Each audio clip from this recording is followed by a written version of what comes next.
You kept pushing on, but then you went too far. When your ship has sailed and all your dreams are lost, everything is wrong, you feel like it's your fault. Just remember, I will be there for you, baby. Remember, there's nothing out there to get you, don't forget it. When life throws lemons, just call on me. Just call on me. Just call on me.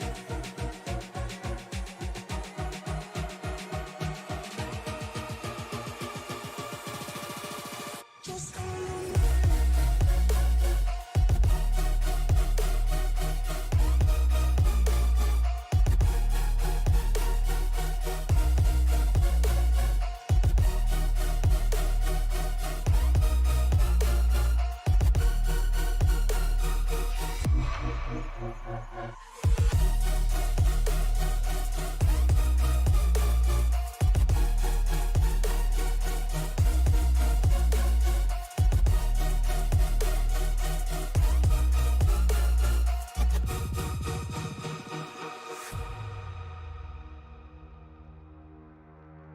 You're stronger now than you ever been.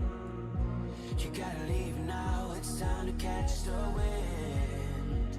You will climb up high and look through the clouds, and when you're feeling low, I know you'll bounce back. Oh, and just remember, I will be there for you, baby. Remember, there's nothing out there to get you, don't forget it. When life throws lemons, just call on me. Just call on me. Just call on me.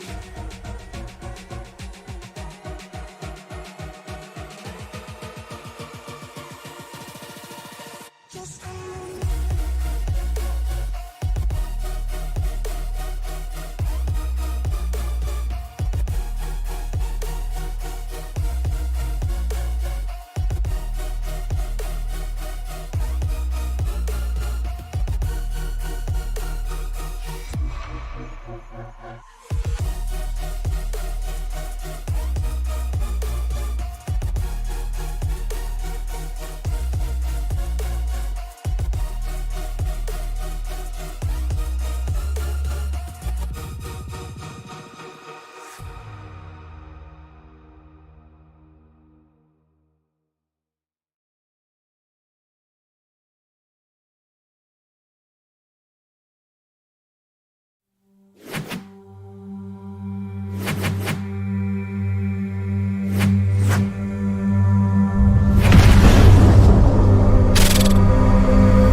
From Bristol Motor Speedway, the Stacy Strong Cup Series is finally ready to go short track racing at the last great Coliseum.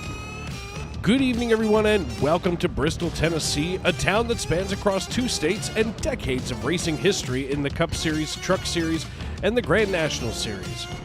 The faster pastor Stoney Benfield was scored the winner in a post-race decision 2 weeks ago at Las Vegas, so he notches his way into the 2024 Truck Series playoffs. Now we get a chance to see how he handles the pressure as we move deeper into the regular season.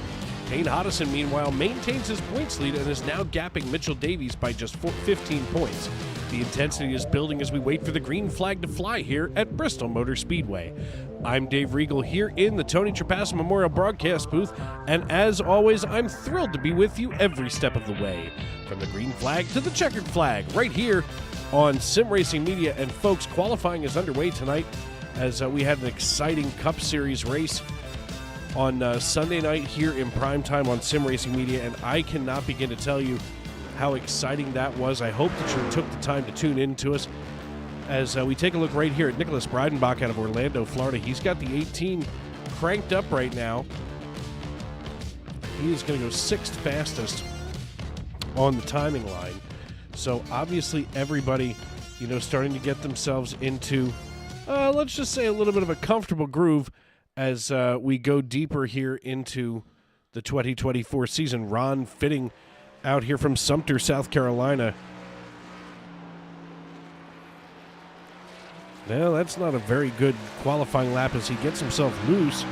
As he goes across the start-finish line, looks like he's going to go 22nd fastest. Leo Bonacasa, the godfather of all that is SNN Truck Series action from Money House Racing, goes 10th fastest. In fact, let's see if we can get a hold of old Leo in the race chat. He better be in a race chat somewhere.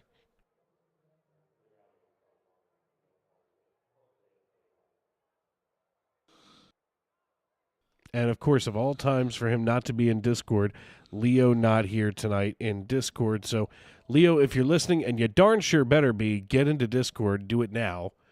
As the Long Island, New York native goes 10th fastest, now 11th. Jacob Fifield, meanwhile, in the 92 from Horseheads, New York, our eNASCAR College Series driver, not happy with his qualifying effort as he's got 2 negated laps.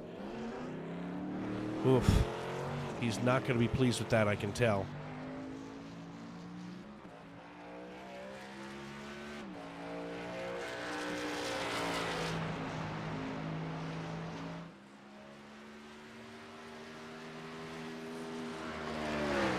Jeremy Paris getting the 05 cranked up. No sponsorships on the Chevrolet from Flowery Branch, Georgia. He, of course, having a strong season overall. As we take a look right here at our point standings, he's up 3 positions, running in 7th. He's tied for 7th right now with Rich Jett, who jumped up 14 spots after the race at Las Vegas after he netted a top 5. That scores him a second top 10 on the year with 73 total points with just 20 incidents. So a very low IPL for the All Smiles Racing team leader right now. Apex Motorsports, whoa! Jeremy, you can't go that way.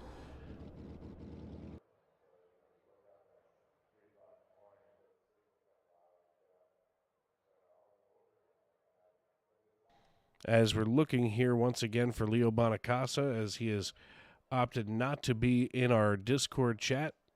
So you're going to miss your opportunity. We'll take a look at our race information. 250 total laps, the scheduled distance tonight. As we take a look here in the stands, if you're here tonight, 66 degrees, the ambient air temperature, 67 degrees, the temperature on the concrete at this half-mile oval in Tennessee. And here's the thing, that upper line, it's going to take quite a long while for that to come in as far as grip goes. The early stages in this race, especially probably the first 100 laps in stage 1, there's not going to be a whole lot of grip up there. It's going to be like a cheese grater, as Larry McReynolds would say over on Fox. And he would not be wrong, that's for sure, as that will chew your tires up. Now, stage 1 going to end at the conclusion of lap number 65, and stage 2 going to conclude at the end of lap number 130. So pit window probably going to be somewhere in the air. Oh, and by the way, just 5 total sets of tires tonight, so laying 4, starting 5. So, pit window probably going to be somewhere around that 45 to 55 lap for this 250 lap affair. And, I would say that there's going to be, plenty of time to come in under caution. Don't stress yourself. Don't worry yourself with trying to come in under green. If Sunday night's Cup Series race is any indication, we're going to see some caution flags fly as we get around this piece tonight. We'll take a look here at what happened on Sunday night.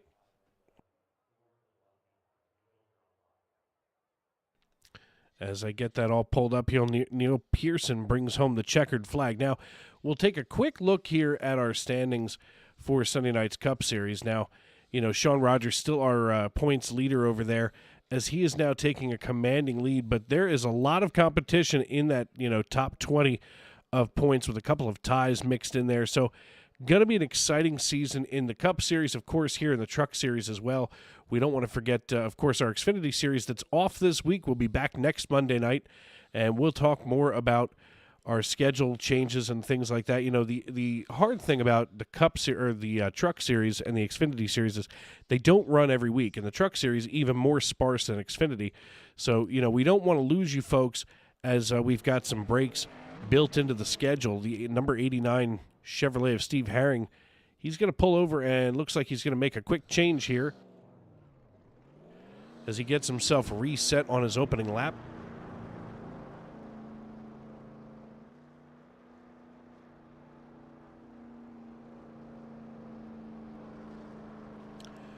I'm not sure what Herring is doing as we take a look here at the Chapel Hill, North Carolina native. Mitchell Davies, on the other hand, running second position right now, just 15 points off the pace. He's got the 20 out here on his opening lap. The RFK F-150 going down the back chute and into turns 3 and 4. Now we're going to see him stick kind of high here as now he's going to slingshot his way out to the wall and start to try to hug the bottom of the racetrack. That's where all of that speed's going to be, as, you know, of course, that's definitely the shortest way around the racetrack. Here we see him hugging that low line once again, and as he rolls it out of turn 4, crossing the start-finish line, Mitchell Davies going to go from 30th to 30th. He's going to stay in 30th. Well, that's a shame. I thought maybe he'd have a little bit better of a response there. But meanwhile, Steve Herring's still kind of messing around trying to get himself dialed in. Claude Furland, our neighbor from the north, he sits atop the pile right now as Noah Hamilton and Ray Ferrer are going to join him up here, as well as Sylvain Joly and Ethan Eckert.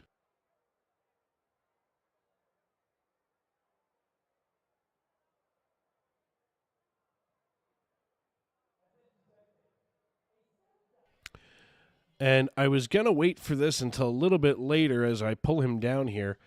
I was going to wait until a little bit later to get a hold of last week's now scored winner, the faster Pastor Stoney Benfield, but we've got some time now, so we'll do that. Hey, Pastor, it's Dave up in the broadcast booth. You got me? I sure do, Dave. How you doing tonight here at Bristol? Listen, it's Bristol, baby. That's all I got to say. I get excited for short track racing. I get excited for short track racing at the Concrete Bowl. Oh, goodness gracious. One of my favorite places to be. Listen, 2 weeks ago, you thought that you didn't win at Las Vegas, but here you are hoisting that Las Vegas trophy after we found out that the originally scored race winner was disqualified. How are you feeling now that you've got that slot secured for the 2024 playoffs? Yeah, I just need to stay in this top 20 in points, and everything should be fine. Here tonight, we're just going to have to see what happens here, Dave. If it goes green, I'm going to be really, really good. The short run, I may not be as good. We're going to have to save tire. It's going to be a tire management deal here. Yeah, tire management for sure. I mean, I know that the lower section, the lower groove here is going to have the most forgiveness there, for your tires. But how are you feeling as you try to move around the racetrack and find a good groove to be in? Well, to be honest, I would rather run the top, if it didn't wear the tires out. And so we're going to have to sacrifice and run the bottom some, and we'll get ready to pass go to the top. So we'll see how it goes. Maybe the top will come in, and we'll do a run and look at our tires and see, and adjust from there. Well, we've talked about forgiveness. We've talked about sacrifice. And, of course, we want to encourage everybody to get into the pew in a couple of weeks as we're heading toward Holy Week with Palm Sunday on the way. What do you have lined up for the pulpit on Palm Sunday and Resurrection Sunday?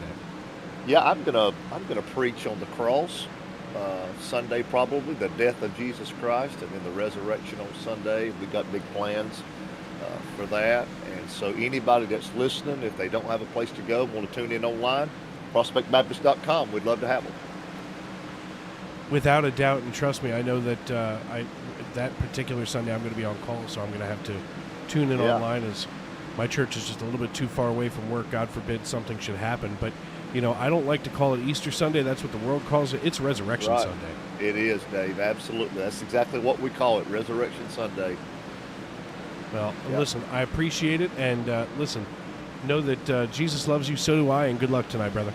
Okay, Dave, I sure appreciate the interview. Big shout out to NC811.org, our sponsor, and Outlier Speed Company, and all the people that follow us on the races. Thank you so much. Thank you, sirs. We're going to move you back on up here into Ferta Motorsports. You know, it's incredible when you think about the amount of time and practice that it takes just to be mediocre at this particular sport. And, you know, Pastor Benfield, he is sitting there, you know, studying every week, trying to write that next sermon, trying to get himself, you know, plugged in for the pulpit, and still out here killing it on the racetrack. So, you know, a tip of the cap to him for sure as we get ourselves all settled in tonight.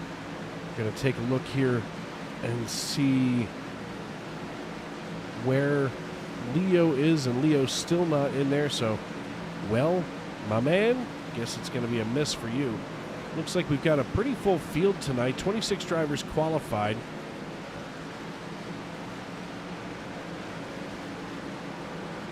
A total of 38 drivers came to the track. So we're going to see some guys not have to qualify just based on, you know, charters and all that other stuff. But, you know, everybody here in the Truck Series does have to race in on time.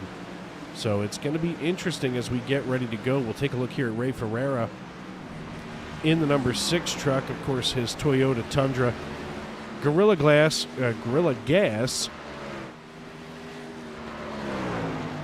as he runs around the bottom of the racetrack. We just saw Leo Bonacasa in the Money House Toyota Tundra. A lot of Toyotas in this truck field tonight. A lot of times in the lower series we see everybody being very Chevy heavy, but here in the Truck Series, a lot more Toyotas tilting the seesaw here. So that's exciting to see. Maybe those guys in the TRD happen to know something that we don't up here in the broadcast booth. We'll have to keep a close eye on that. Benjamin Garrity running his Chevrolet Silverado, his number 65, in his debut race here. Another Gorilla Gas driver.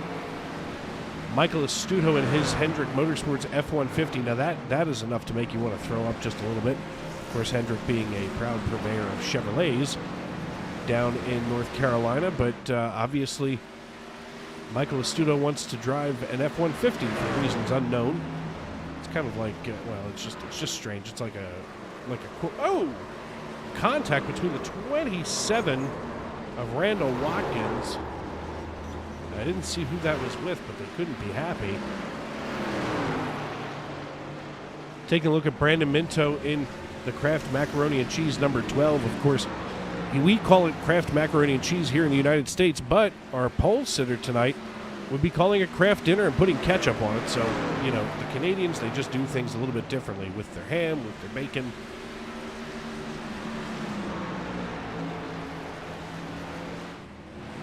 Mason Hoffner here in the number 30 Chevrolet Silverado, also debuting tonight in the SNN Truck Series. Stoney Benfield, that we just spoke with here in the 75 NC811.org F-150. So everybody getting themselves all settled in tonight, trying to get comfortable here during the warm-up. That will conclude the warm-up as we take a quick peek here at our qualifying results while we wait for everybody to get into their race trucks. Claude Ferlin, our neighbor from the north, going to have his number 43 Axon LED Toyota Tundra. 4 Toyotas atop the field here. We'll see that a little bit later tonight. Ethan Eckert, your first Ford. Nick Breidenbach, your first Chevrolet, as it looks like the drivers are climbing in now. And we see Claude Ferland here, our pole sitter, in the number 43 Axon LED Toyota Tundra. He'll be joined on the front row by Noah Hamilton from Colorado Springs. Ray Ferreira out of New Smyrna Beach, Florida, going to sit on the inside of row number 2, joined by Sylvain Joly from Saint-Eustache, Quebec, as Ethan Eckert and Gabriel Lafreniere. So three out of our top 6 drivers, all teammates and all from north of the border, as Gabriel Lafreniere from St. Jude is going to be in 6th position. Nick Breidenbach out of Orlando, Florida, and Bobby Blazer making his return to the Truck Series here in row number 4. Mason Hoffner debuts in 9th position from Harding, Pennsylvania, another Pennsylvanian in this league, John Crow Sr. as well. Leo Bonacasa and Joe Stafford from Philadelphia, Pennsylvania, going to be in row number 6. Richard Pruitt from Sanford, North Carolina, and Diego Rodriguez from Adrian, Michigan, going to have his F-150 in row number 7. Row 8 going to feature Paul Hill and points leader Tane Hodison, while Michael Astuto and Mitchell Smith going to be in row number 9. Row 10 going to feature Chris Custer and Gregory Vallad, while Brandon Minto and Benjamin Garrity in his debut race going to be in row number 11. Row 12 featuring Jeremy Paris and Ron Fitting, while Alexander Gangler and Chief Cook and Bottle Washer of the SNN Cup Series, Mr. Chris Claw going to be in row number 13. Mitchell Davies and Kavaja Holt in row 14, while the faster Pastor Stoney Benfield and Rich Jett holding down row 15. Jamie Beasley and Daniel Moynihan going to be in row number 16, and rounding out the field starting shotgun going to be Randall Watkins, Jacob Fifield, and John Wilco out of McAdoo, Pennsylvania, starting in 35th. So 35 drivers scheduled to take the green flag, 250 laps the scheduled distance tonight. As we mentioned, stage 1 going to end at lap 65, stage 2 at lap 130.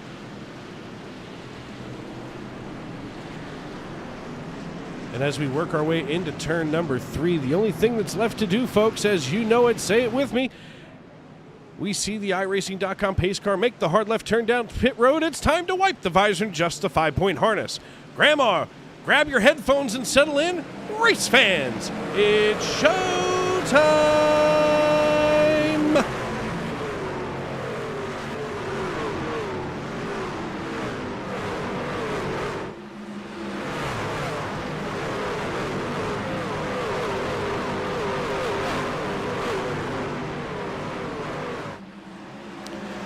Noah Hamilton out to a good start here on lap number 2 already, as he's got the 84 gapping Sylvain Joly by about a quarter of a second. Just behind them, though, Ray Ferreira and Claude Ferland battling it out for third position. Noah Hamilton just laid down fastest lap of the race so far, 14.38 seconds.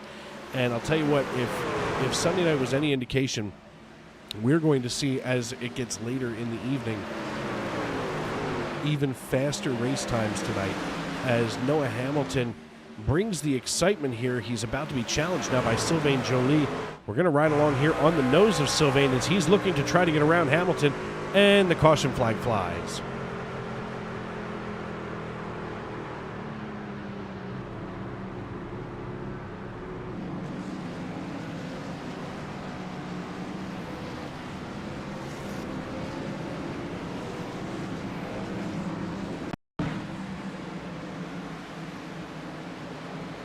Taking a look here at our replay, watching Bobby Blazer from above. Looks like Leo Bonacasa clears him. And it was just ahead of them with the 57. That is Philadelphia, Pennsylvania's very own Joe Stafford, who was sideways there. We'll take a quick peek and see where this may have originated.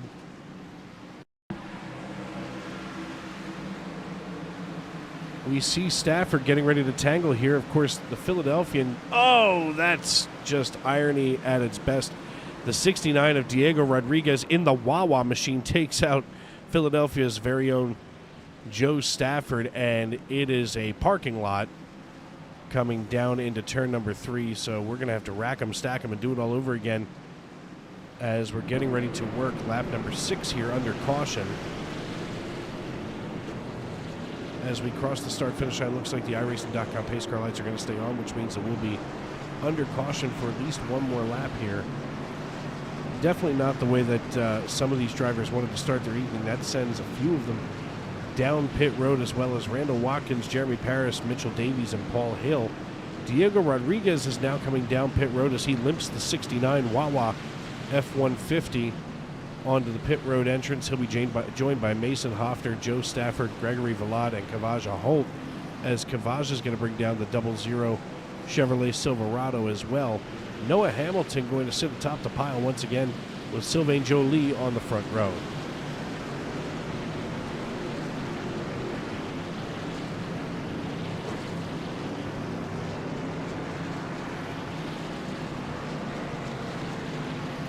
Lights are out on the iRacing.com pace car.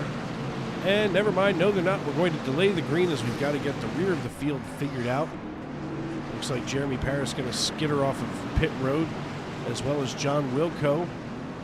So as everybody tries to scurry back to their positions here, first caution of the evening taking place on lap number 5. We're now on lap 8, getting ready to go back green flag racing. Noah Hamilton opting for the low line here as the iRacing.com pace car leads this field back onto the front stretch. We should see those lights turn off this time. And there they go.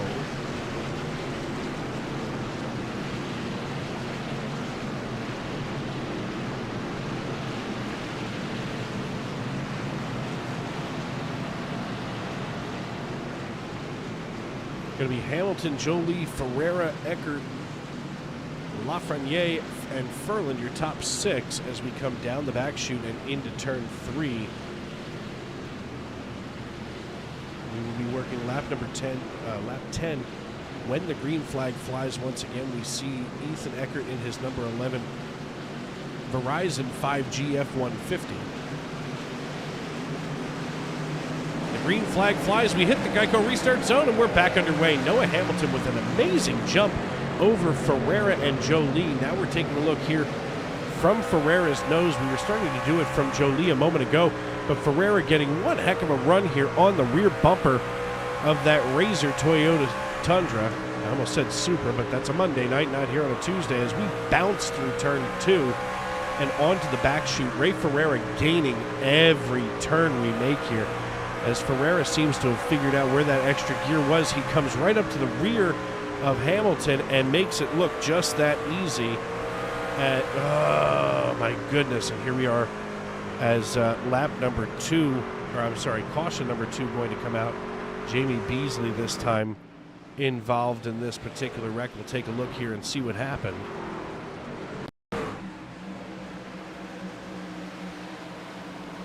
There it is. Actually, that looked almost like Chris Claude might have clipped him.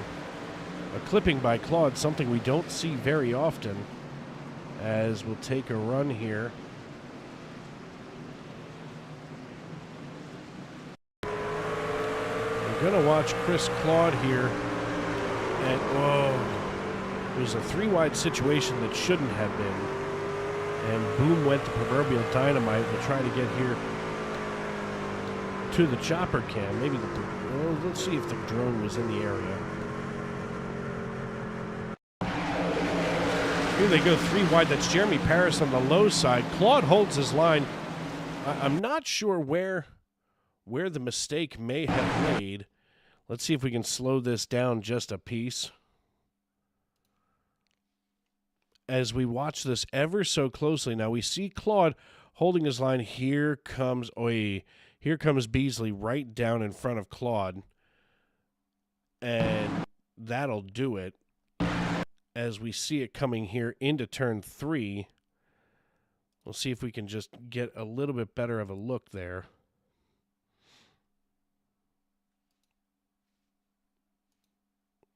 Here they come. And yeah, there comes Beasley right down into Claude, and Claude just clobbers him.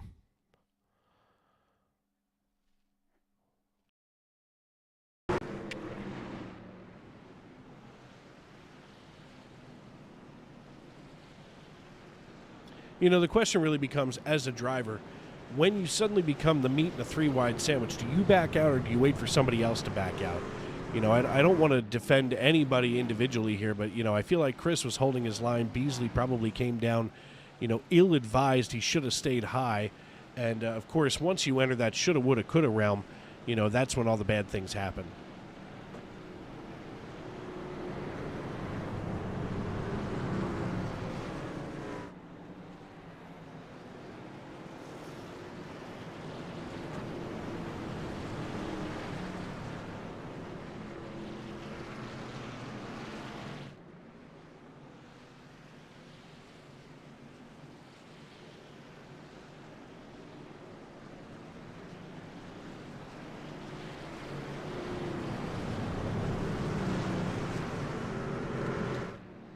Noah Hamilton bringing us back here onto the front stretch one last time.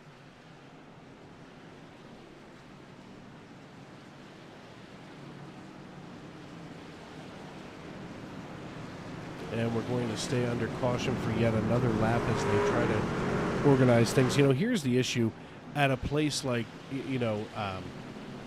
Bristol Motor Speedway. It's a very short track. Until everybody gets off of pit road and finishes the transition, getting themselves out here onto the racing surface.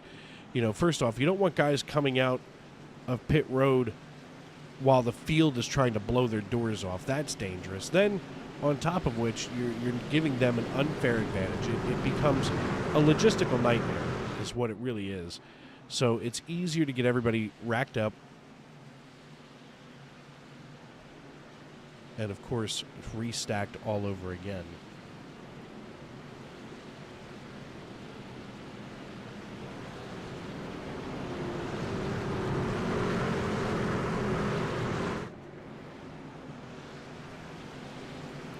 Once again, the iRacing.com pace car lights are out. That means we'll be going back green flag racing on lap number 19.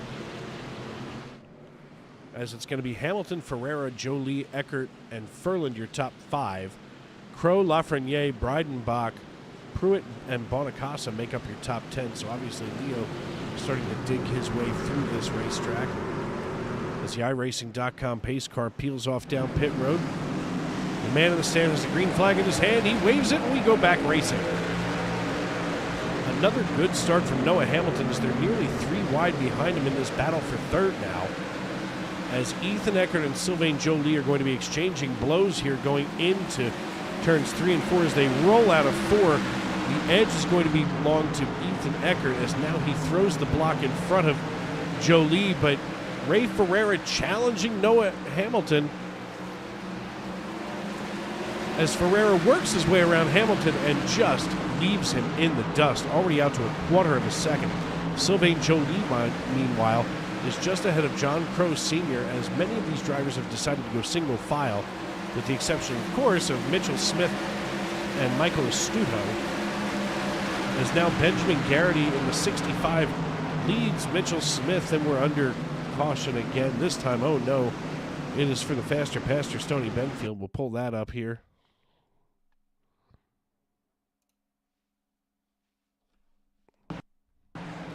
Tempers already flaring on race radio. We see, oh, the 30 just banged into a Mason Hoffner.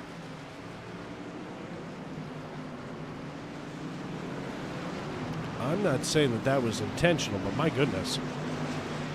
Hoffner had no business coming down there like that.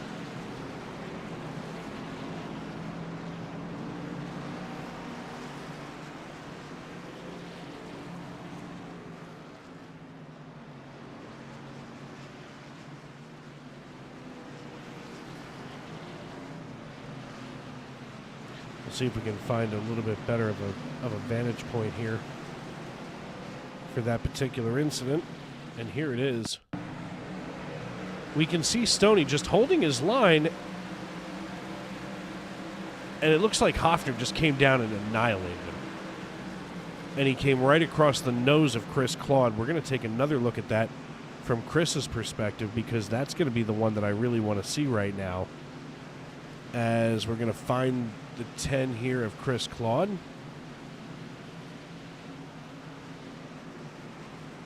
And Claude probably gets the best look at this. Yeah.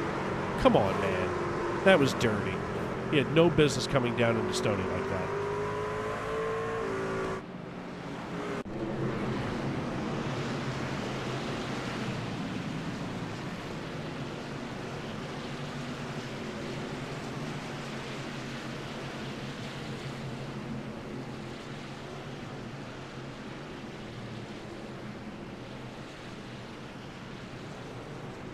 So I guess we all have to be careful out here on the racetrack, even if you're minding your own business like Stoney was. That shuffles Stoney Benfield back to 29th position. John Wilco still holding on for dear life here in 31st.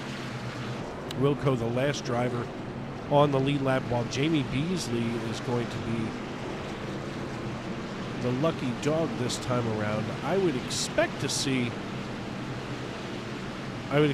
Mason Hoffner at least go EOL here after something that egregious, as the iRacing.com pace car lights are still on, so we will continue to pace here at Bristol Motor Speedway. I want to thank everybody for joining us this evening and tuning in, as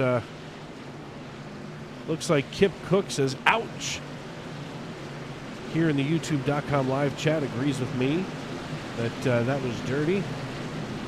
Then let's see, James Lackey here saying, let's go Nike Air Ones Gaming. Brian Post cheering on Ethan Eckert. Sean Kelly cheering on Grease Monkey. And, of course, T.S. Ritchie cheering his Faster Pastor. And N. Casey cheering on King Ray for Ray Ferreira. And Ferreira going to be our new race leader, or at least it appears that he'll be the race leader. Nope, it's going to be Hamilton. Well, I guess we'll find out.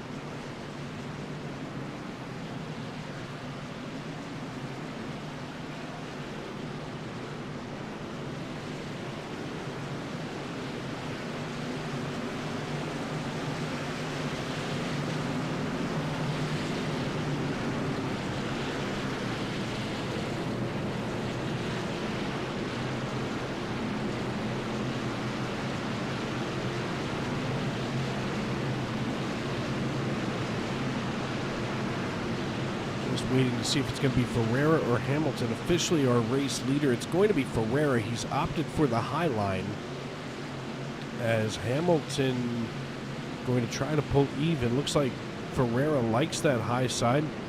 He'll be followed by Sylvain Joly and Claude Ferland on the upper line. Ethan Eckert going to be bumping just behind Noah Hamilton.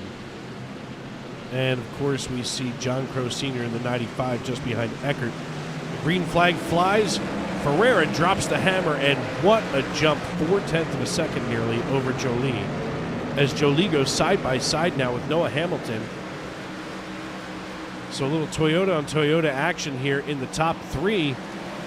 In fact, just one driver out of the top five is anything but a Toyota, and it happens to be Ethan Eckert in a Ford F-150 as we work lap number 30. So almost halfway to the end of stage number one as Ferreira starts to run away from the rest of the field. Meanwhile, Mitchell Smith can be battling it out here with Jeremy Paris in the 05. We see the 24 of Richard Pruitt now sliding behind Paris as Paris puts Astuto in his crosshairs. And I've got to imagine that for a talented driver like, whoa, easy there, big fella. I've got to imagine for a talented driver like Jeremy Paris, it's got to be somewhat fun to drive through traffic and try to, prove to everybody that this is why you wind up on the podium and why they don't. As we look a little deeper here into the field. Oh! Not sure what that was, but let's take a look back here. We see Kavaja Holt behind Mason Hoffner, and maybe a case of net code here. We're going to slow this down to quarter speed.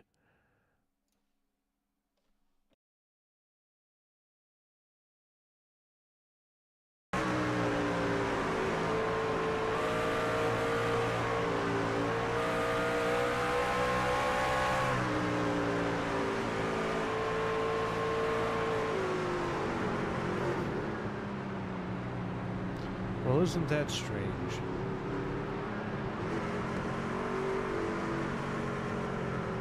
Maybe we'll have to look at that from Kavaja's perspective. Now, Kavaja never actually touches Hoffner, but it looks like a case of netcode that sends Kavaja down to the infield. And then, of course, a wreck happens just ahead of both of them at the opposite end of the track.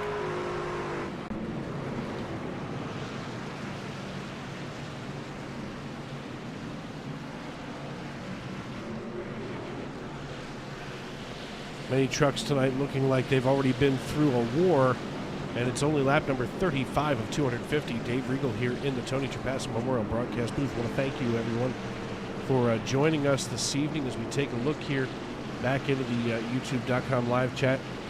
Fun fact, Noah's lowest I rating was 50. Interesting, as Michigan Rocker is cheering on Brandon Minto. In fact, I haven't even seen him really out here. I don't see Brandon Minto. Where the heck is he?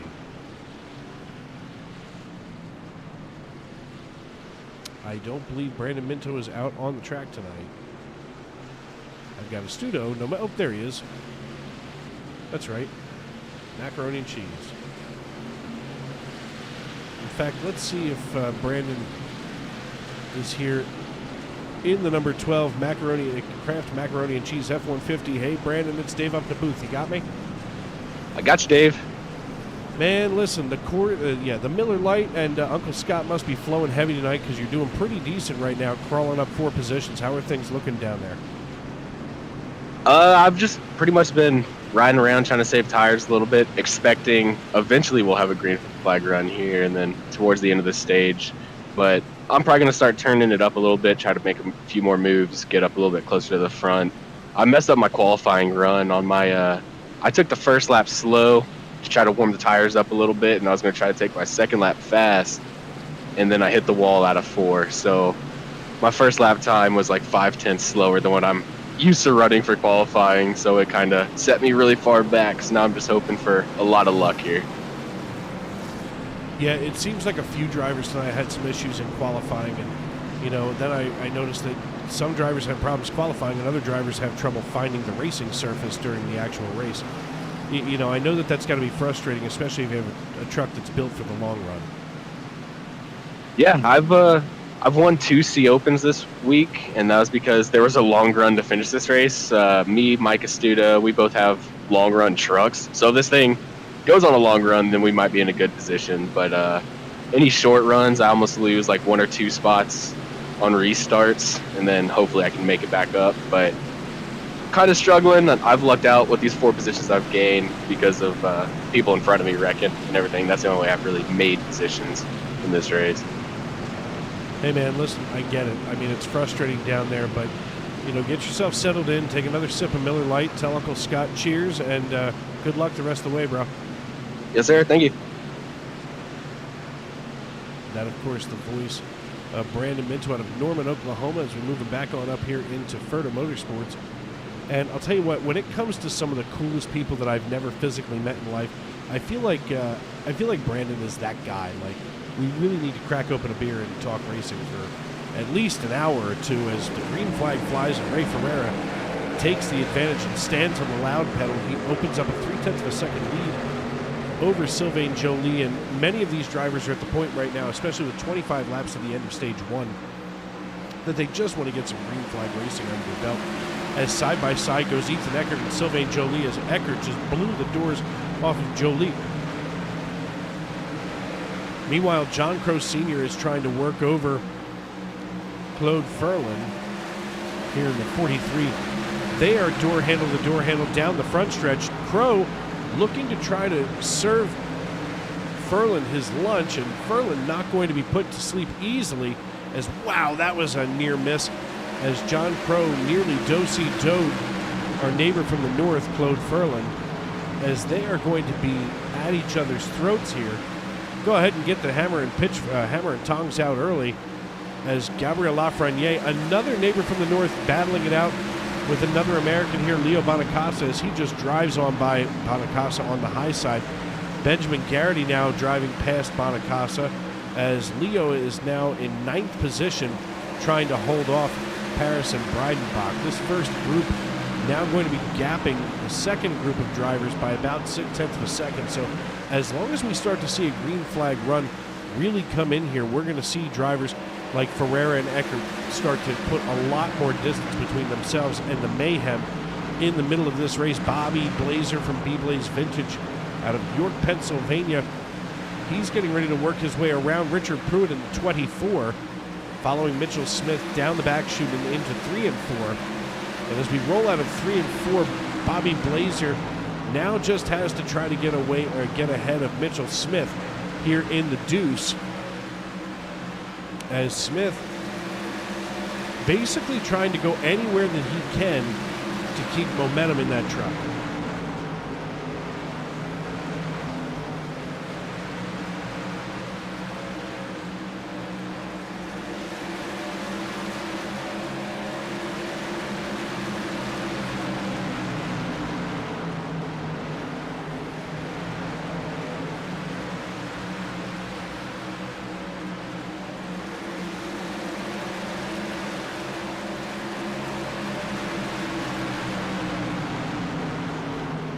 Mitchell Smith still trying to hold off Bobby Blazer, as Ray Ferreira leads this field down the front stretch once again.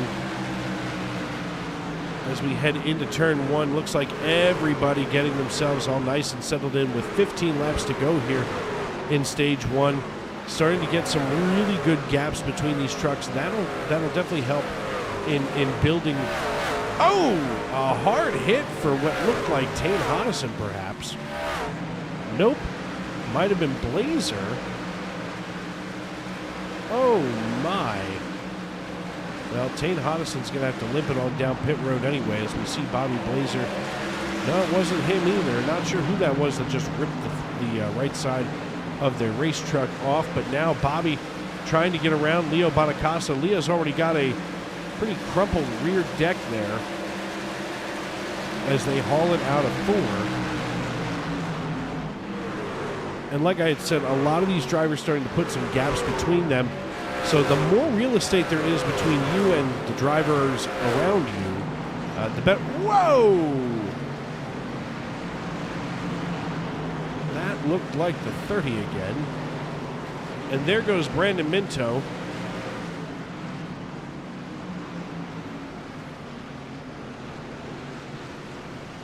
I think we're going to take a look at this first here with Mason Hoffner.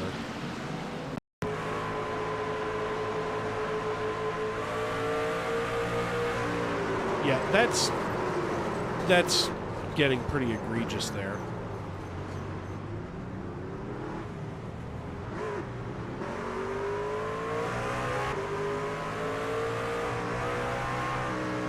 We're going to take a quick break here as they try to get this sorted out. And we'll be right back here on Sim Racing Media.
Basket can't defend. He's got the outside line for the second part, and he can't hold on. Going the long way around. We're going to be 3 wide for the lead as they all come to the line. Who is going to take it in the end? And here comes Lockwood. He's going to make the move to the outside. Quinn tries to force it off a little bit, but there he goes.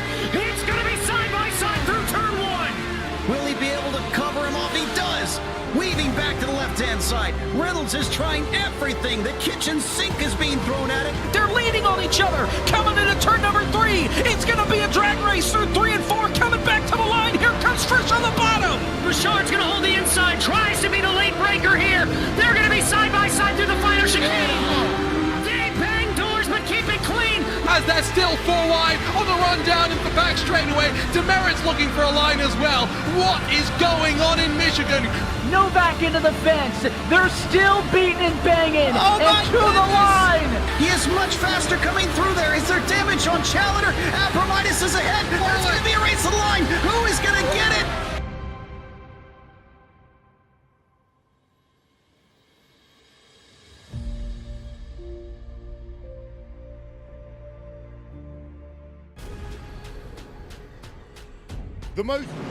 Welcome back to Bristol Motor Speedway, where right now we're on lap 60 of 250. About 5.5 laps. It'll be 4 laps left in stage number 1 when we go back. Green flag racing. Ray Ferreira, your race leader. He's joined by Ethan Eckert on the front row. Looks like Ferreira is going to maintain his lead as we have called one name several times tonight, Mason Hoffner, as this is the reason why we're under caution this time around. As we're going to watch Hoffner here on the high side just once again clip someone. And I can't tell you how displeased of a human being I am right now. as we see them basically side by side, no reason for it, and a clip once again from Hofner. As we get ready to go back green flag racing, I guess we're going to have to start keeping an eye on Mr. Hofner, who somehow has only gone down one lap.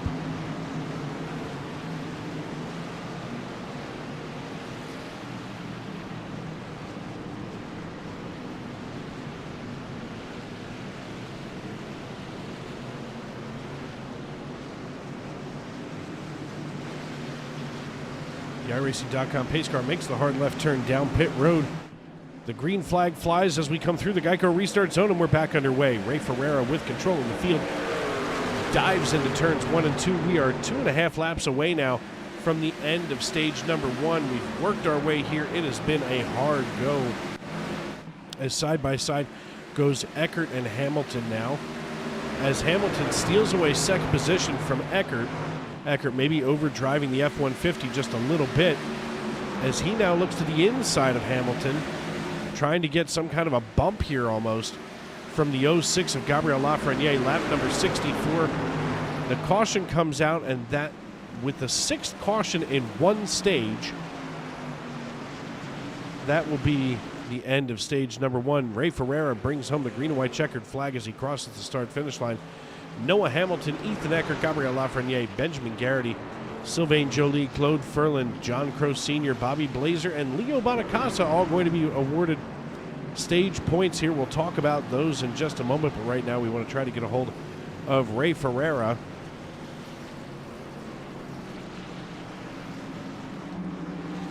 And here he is.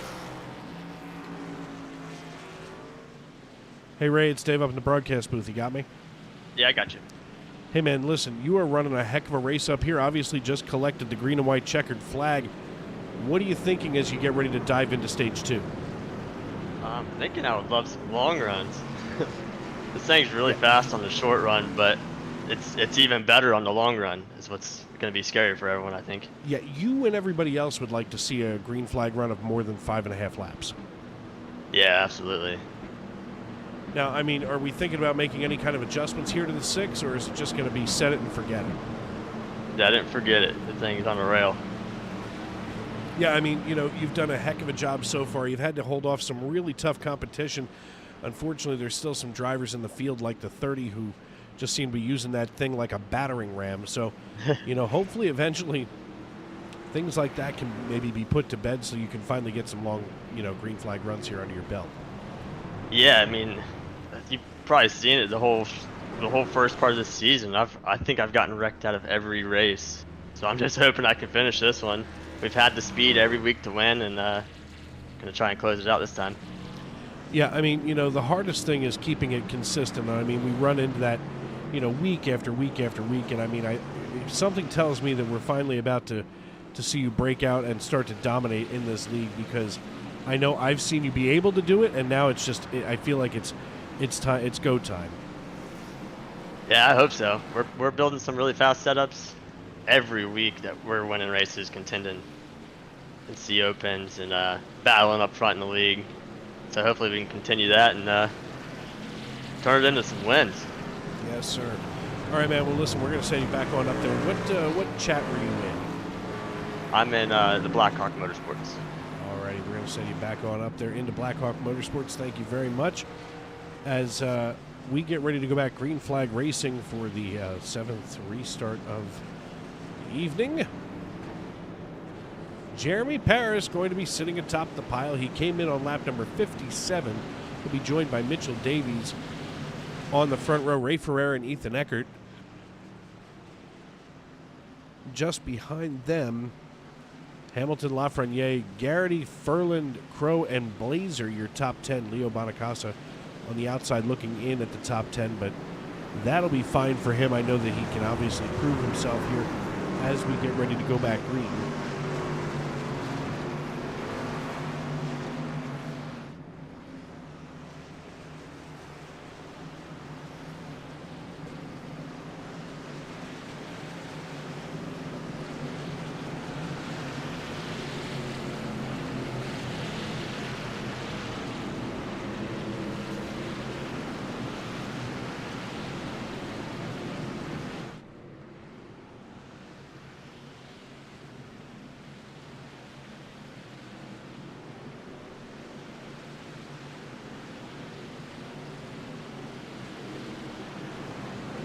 Taking a look at our race conditions, still 67 degrees on the asphalt, so not much changing in the way of grip. And when I say asphalt, I guess I do have to say it's concrete here.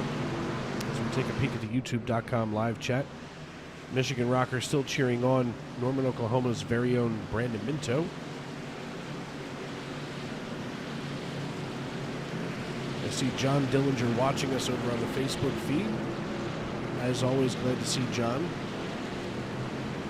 I'd like to be able to see him later this year, of course, with Dover coming up. Maybe that'll be an option. Is Jeremy Paris going to get himself dialed in here? He hits the Geico restart zone and we get underway.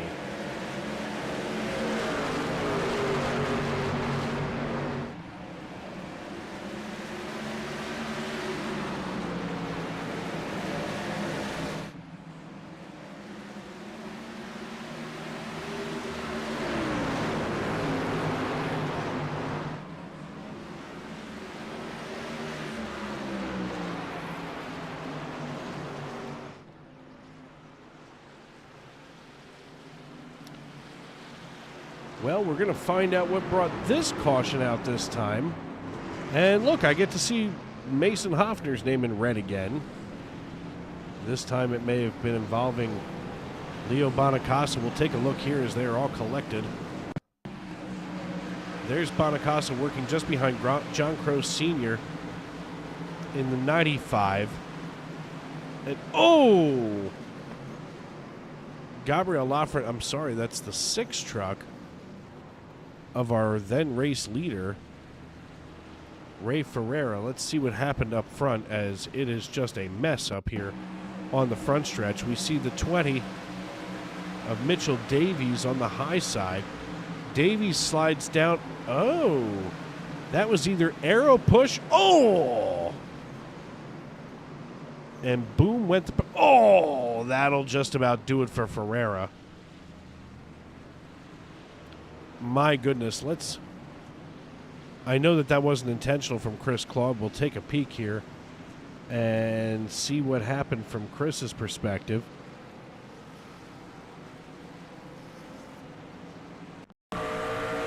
Here it is from Chris Claude. Out of Fairview, Tennessee, he comes out of 4 onto the front stretch. The wreck happens in turn 2. All kinds of mayhem. Chris goes to go low. Oh! And just annihilates Ferreira. Now we're going to see what happens from Ferreira's perspective here in the 6. As he's still in that replay trying to get himself figured out. And we see the 06 working behind him. Oh. There it is, spinning, spinning, spinning, stop. Ooh! One final shot to the nose.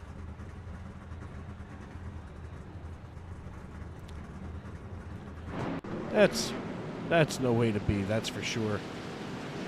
As we're going to take one more look here from our drone cam.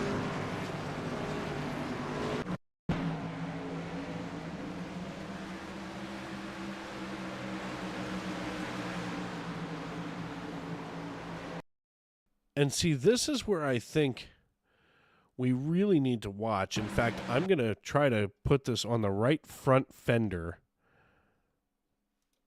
Nope, can't do it. Can't do that either. We're going to watch this in extreme slow-mo.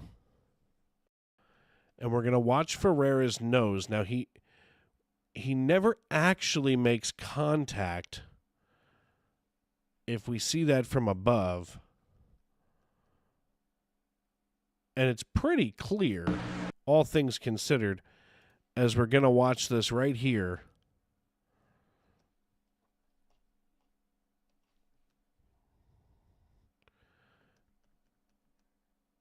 Yeah, we never actually see them make contact. Here it is.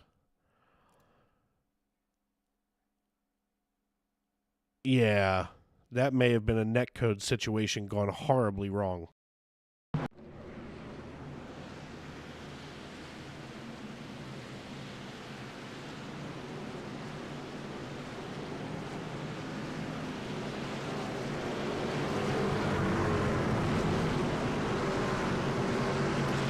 As we get ourselves double filed here, Jeremy Paris with control of the field, Ethan Eckert, a bridesmaid once again on the front row. Paris coming down the backstretch behind the iRacing.com pace truck as we are on the 7th caution in 78 laps. It's really not a good average.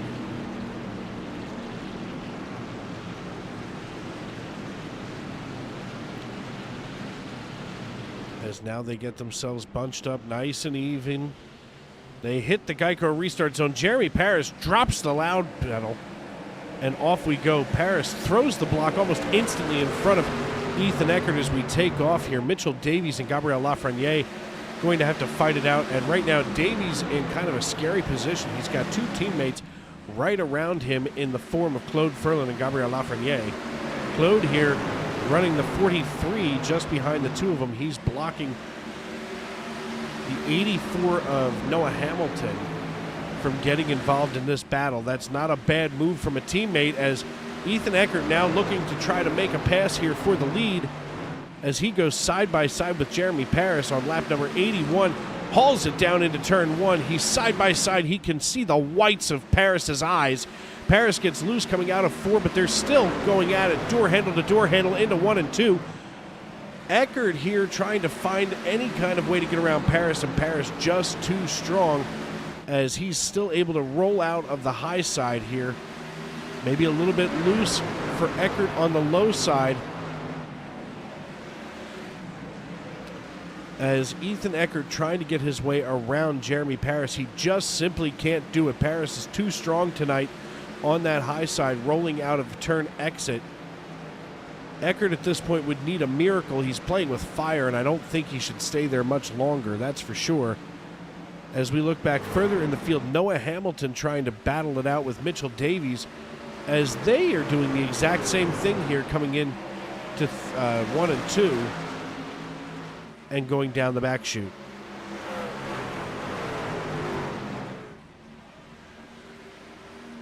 I don't know what that was, but we stayed green. And while we're under green, we're going to step aside, but don't worry, you won't miss a thing right here on SRM Side by Side. The most realistic online racing sim ever made. This is iRacing. Detailed laser scan tracks, fully dynamic real world cars, and over 50 series to choose from. 6 online world championships offering over $400,000 in annual prizes.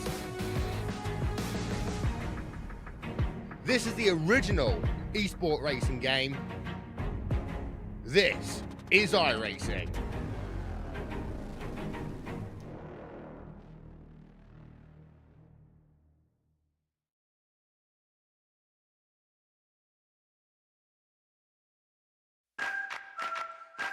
Preen Garden Weed Preventer and Preen Garden Weed Preventer Plus Plant Food block weeds before they start and are safe for use around over 400 flowers, vegetables, trees, and shrubs.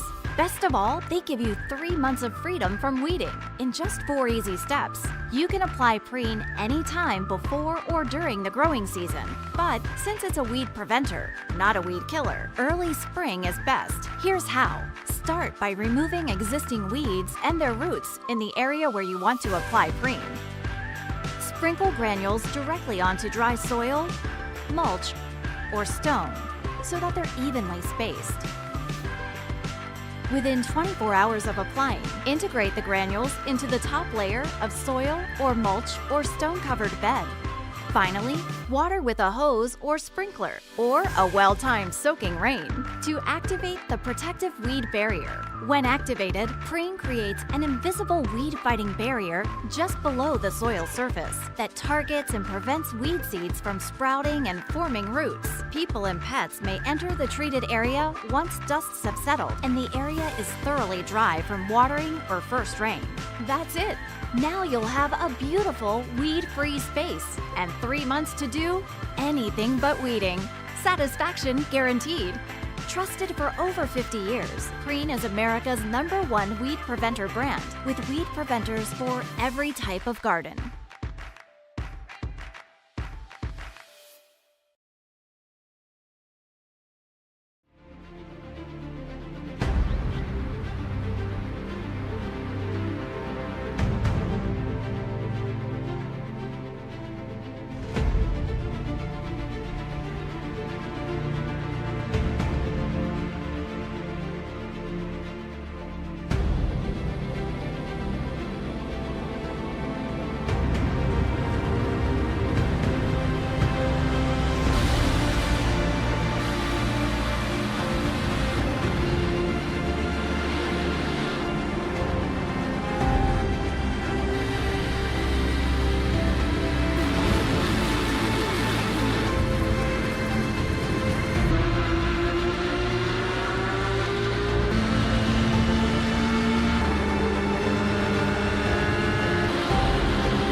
Musket can't defend. He's got the outside line for the second spot, and he can't hold on. Going the long way around. We're going to be 3 wide for the lead as they all come to the line. Who is going to take it in the end? And here comes Lockwood. He's going to make the move to the outside. Quinn tries to force him off a little bit, but there he goes. It's going to be side by side through turn 1. Will he be able to cover him off? He does. Weaving back to the left-hand side. Reynolds is trying everything. The kitchen sink is being thrown at it. They're leaning on each other. Coming into turn number 3. It's going to be a drag race through 3 and 4. Coming back to the line. Here comes Trish on the bottom. Richard's going to hold the inside. Tries to be the late breaker here. They're going to be side by side through the final chicane. They bang doors, but keep it clean. As they're still 4 wide on the run down into the back straightaway. Demerit's looking for a line as well. What is going on in Michigan? Novak into the fence. They're still beating and banging. Oh and to the line. He is much faster coming through there. Is there damage on Challenger? Abramitis is ahead. There's going to be a race to the line. Who is going to get it?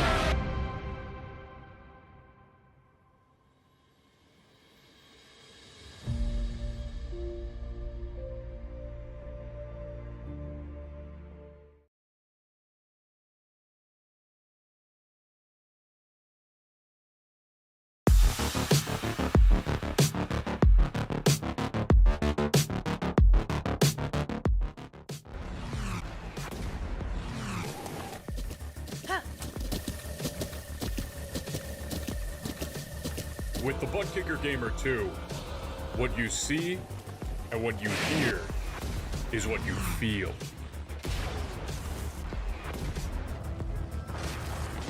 Butt Kicker. The future is feeling.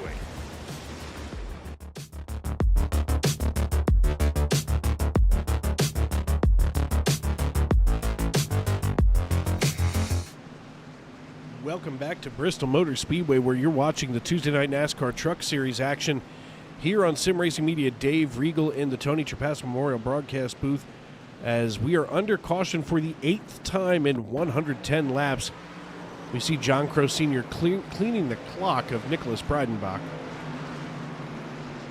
as he turns the Hooters Chevrolet Silverado the wrong direction.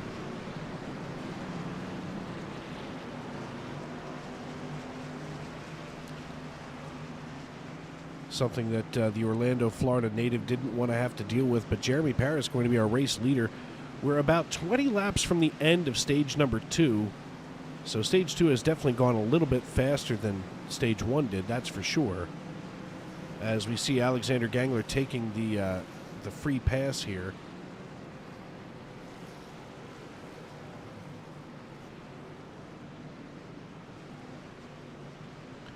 See who we can find here in our race chat.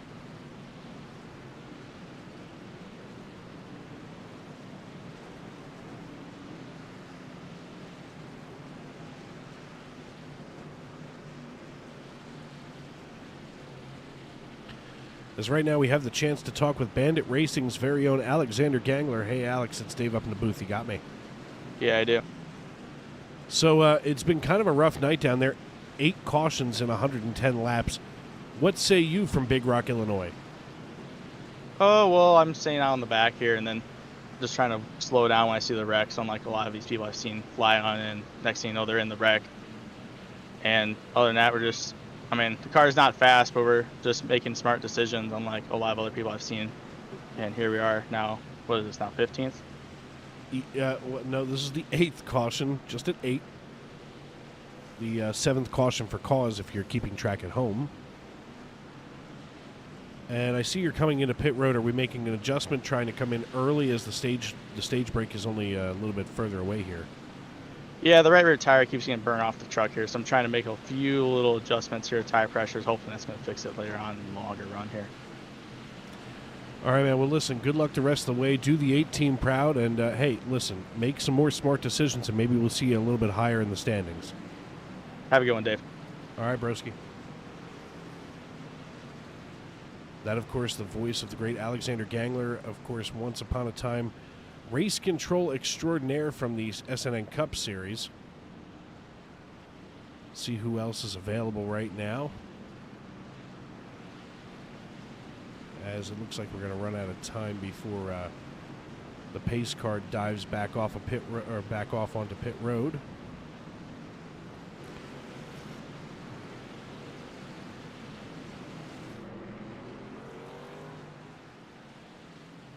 We see the lights turning off once again, but looks like we're going to extend the caution by another lap.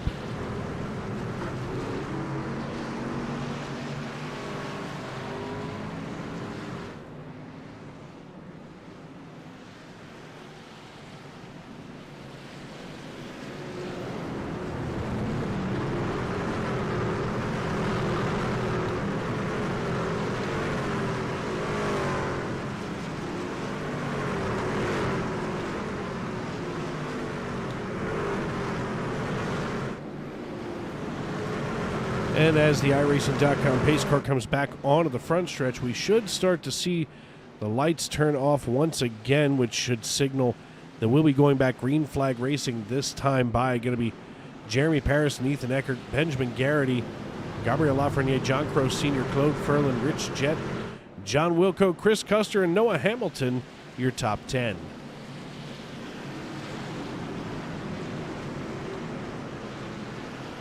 Now, we had talked at the end of stage number 1 about bonus points. Now, what that means is that whoever finishes first and wins the stage gets 10 bonus points. 10 bonus points to Gryffindor as we get ready to look toward the playoffs this year. Then, of course, 9 points to second, 8 points to third, and so on, down into 10th position, where the 10th position driver gets 1 bonus point. Jeremy Paris hits the loud pedal. We go back underway. And it is a salad bowl behind him as everybody jostling for position. The only driver to get a good, clean restart that time was indeed Jeremy Paris, as we are racing here on lap number 117, working our way toward lap 113. Oh, contact here between Minto. Wow, that was weird. Let's see if we can get another look at that. Looks like the 66 of Chris Custer just washed right up into him. So maybe Custer fighting a tight truck who just came down on lap 111, as those tires obviously still a little chilly there. Not anymore, that's for sure, as Brandon Minto gets back on pace here. He runs in 8th position right now, just ahead of Chris Custer. We take a look deeper through the field and see Ray Ferreira in the 6 truck, now just behind Chris Claude, and what looks like the 93 of Tane Hodison. Hodison, although our points leader, having a very rough night here, as right now the 93 is down by about 11 laps. So he was obviously wrapped up in some of the excitement that we had earlier in this race. Lap 121 now, 10 to go in stage 2. As we keep an eye on the faster pastor working underneath Kavaja Holt. Kavaja trying to hold his own up here on the high side. He knows that he's got speed up there. He's just got to be able to get out of traffic, as right now the 24 seems to be holding him up. That's Richard Pruitt. Oh, 3 wide, and he punts down. Wow. That's a rough one, as we've got quite a knot of cars here working lap 124. Down the back chute, and side by side goes the 34 and the 24. The 34 driven by Gregory Valad. He would be your lucky dog this time around, I believe. Nope, Ray Ferreira is your lucky dog, as he came down at lap 111. Jeremy Paris was last in at lap number 57, so he's obviously finally found that long run speed, so to speak, that he was talking about when we spoke with him a little earlier this evening, as we are now 5 to go in stage 2. Jeremy Paris, Benjamin Garrity, Ethan Eckert, Sylvain Joly, Rich Jett, John Crow Sr., Claude Ferlin. This is where all of the action is right now. The 06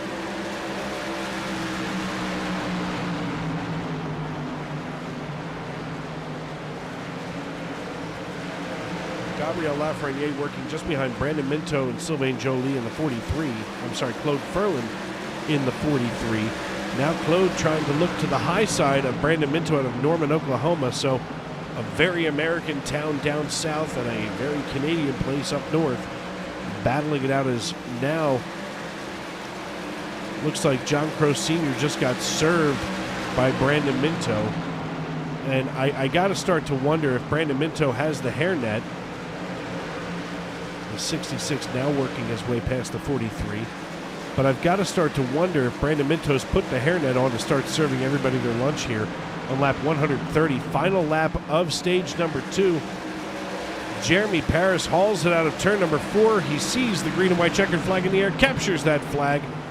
And now we wait for John Wilco to cross the start-finish line. As Wilco gets 10th position, he will be awarded 1 bonus point. Jeremy Paris will be awarded 10 bonus points, and we will have a chance, hopefully, to talk with Mr. Paris here in just a moment.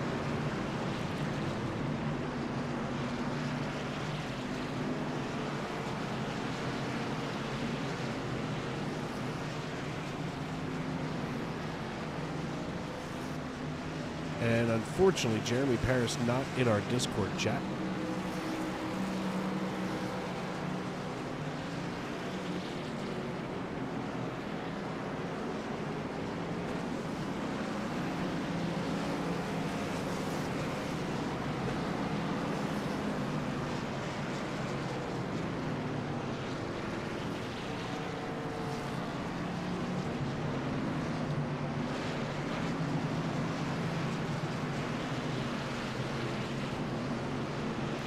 Nice green flag run to end stage number 2 leaves Jeremy Paris atop the pile. Sylvain Joly going to stay out, as well as Noah Hamilton. They'll be up here in the front. Now, this stage 3 going to be just about 120 laps to go now in the hold on shooting match. So there's obviously going to have to be a split of stage 3. And, they're probably going to try to squeeze out at least 60 laps and divide it right into 2. Most of these drivers can make it. Sylvain Joly and Noah Hamilton can make it to that 60-lap mark. Maybe they can get on the same pit strategy as everybody else that's coming down right now. Ferland, Eckert, Ferreira, Crow, Garrity, Custer. They're all down pit road. So the hope for many of these drivers is going to be getting on that same pace that everybody else is, or at least for the time being, get on that same pit strategy.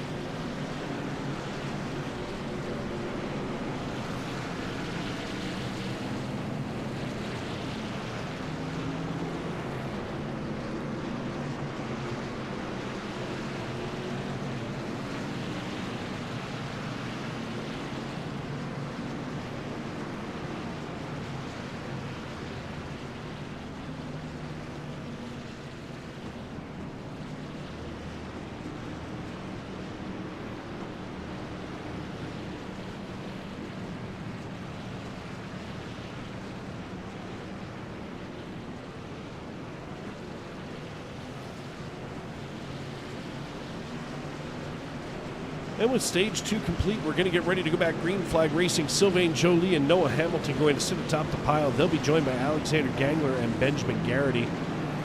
On row number 2, Ethan Eckert, Rich Jett, John Crow Sr., Claude Ferland, Brandon Minto, and Jeremy Paris, your stage 2 winner, going to round out your top 10 as everybody gets themselves bunched back up and tighter than a snare drum to get restarted here at Bristol Motor Speedway. You're watching the Tuesday Night NASCAR Craftsman Truck Series live here on Sim Racing Media. Dave Regal in the Tony Trapasso Memorial Broadcast booth.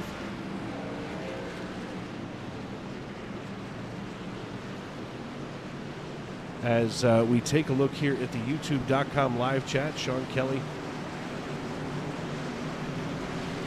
paying attention to yours truly, of course, with the proverbial dynamite.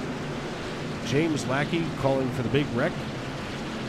Brian Post cheering on Ethan. Ethan Eckert, driver the number 11 tonight. Glad to have all of you tuned in with us, as quite frankly, without you folks watching at home, we'd have nobody to talk to. Nothing like talking to yourself, that's for sure.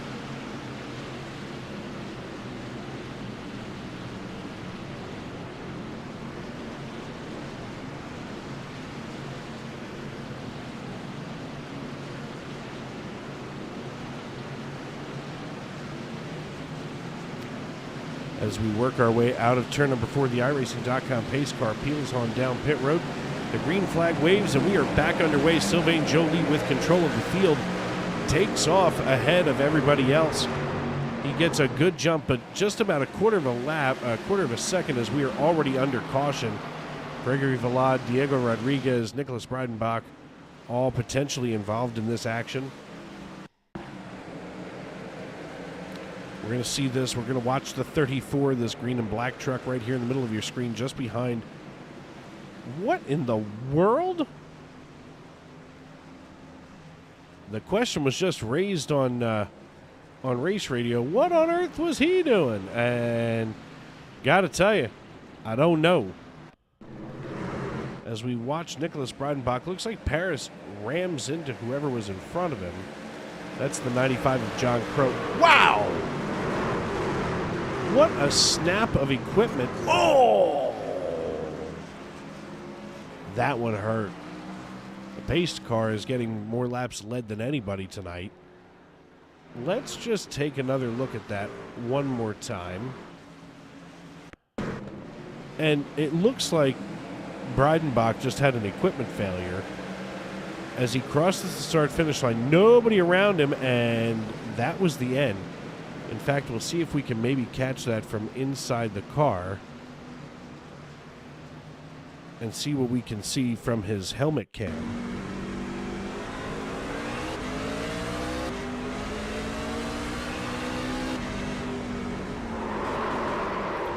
Yeah, he was off the throttle. He wasn't doing anything crazy. Oh, he wasn't doing anything crazy, and just bad things happened, so it had to have been a hardware failure from the sim at home.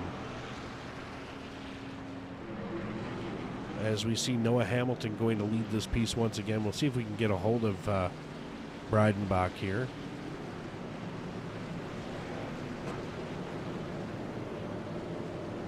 And of course not. We don't, for some reason, we can't get a hold of anybody we actually want to.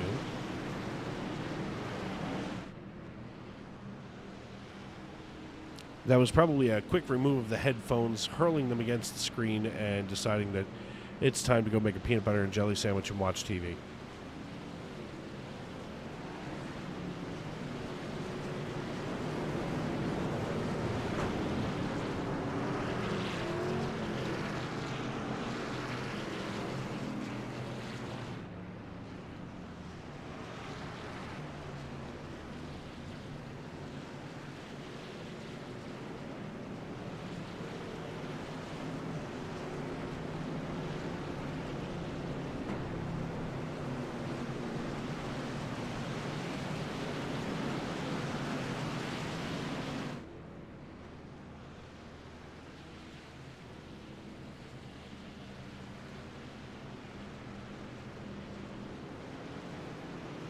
As we get double filed back up, it's going to be Hamilton, Gangler, Eckert, Garrity, Crow, Jet, Furlan, Paris, Custer, and Minto, your top 10. So Brandon Minto making some smart decisions, as we've heard before on the radio tonight, getting himself into the top 10 after qualifying in 9th position. Rich Jet, our biggest mover of the evening, plus 29 in the right direction there, running right now in 5th position. So he starts 34th. Claws his way into 5th. We're taking a look here at some of these drivers. Looks like Leo Bonacasa sitting down on pit road along with Diego Rodriguez, Joe Stafford and Paul Hill putting it on the hauler earlier, as Paul Hill put it on the hauler during lap number 4. Stafford did it at exactly lap 47, and Bobby Blazer doing so at lap number 89.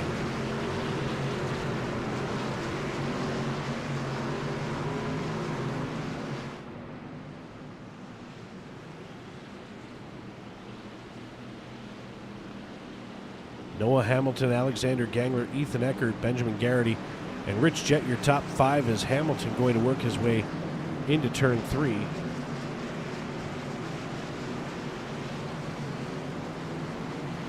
Gets a little love tap here from Ethan Eckert on the high side. The iRacing.com pace car dives down pit road. We enter the Geico restart zone, and we're back underway once again.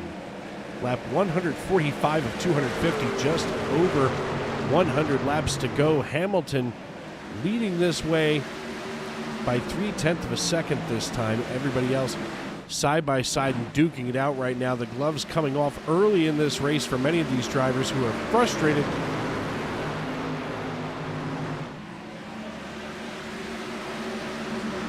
You see Alexander Gangler starting to melt through the...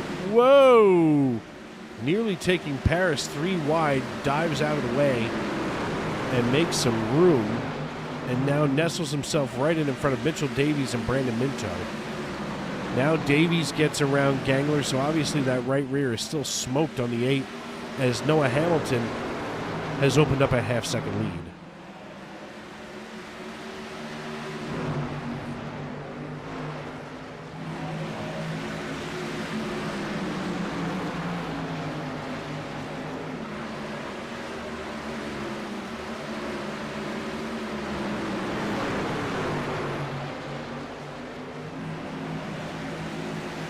Side by side go the 6 and the 49. That's Ray Ferreira and the 49 of Jamie Beasley as Jamie comes down the front stretch, lapped now by about 4 laps, it appears. Yep, 4 laps down for Beasley. So obviously lets the 6 just kind of cruise on past on his recovery drive now to try to get back up to the front. Meanwhile, the 39 of Michael Astuto in the HendrickCars.com F-150 running in 17th position, just technically ahead of Ray Ferreira as he is still down a lap.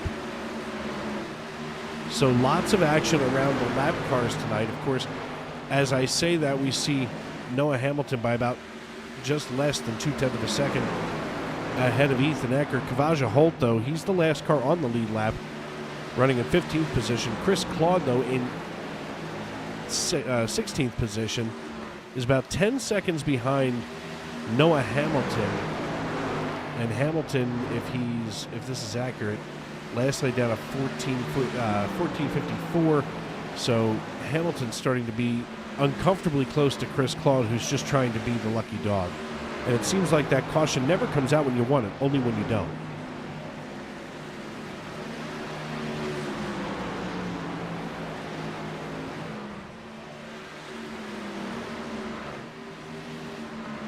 And speak of the devil, here is caution number 11. Of course, the 9th caution for cause over the last 156 laps.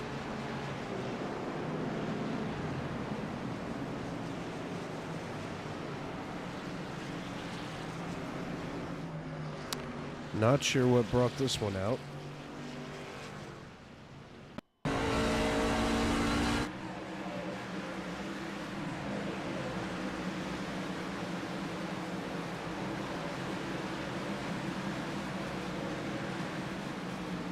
I don't even see any smoke.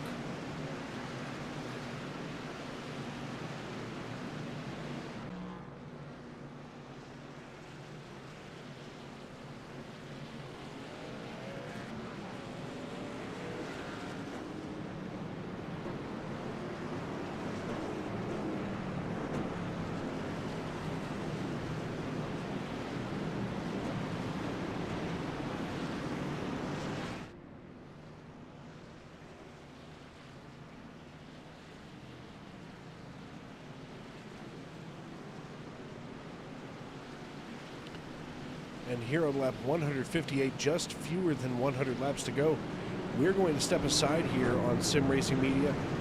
You're watching the Tuesday Night NASCAR Craftsman Truck Series live on SRM. I'm Dave Regal. This is the Tony Trapazzi Memorial Broadcast Booth, and we want to thank you for making us a part of your evening. We'll be right back as we're going to go side by side here so you don't miss a second of action.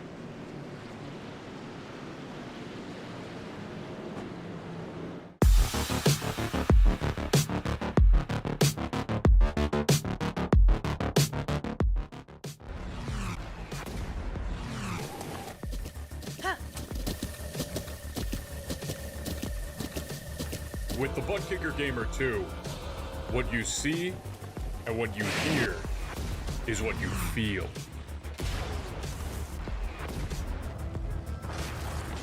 Butt Kicker. The future is feeling.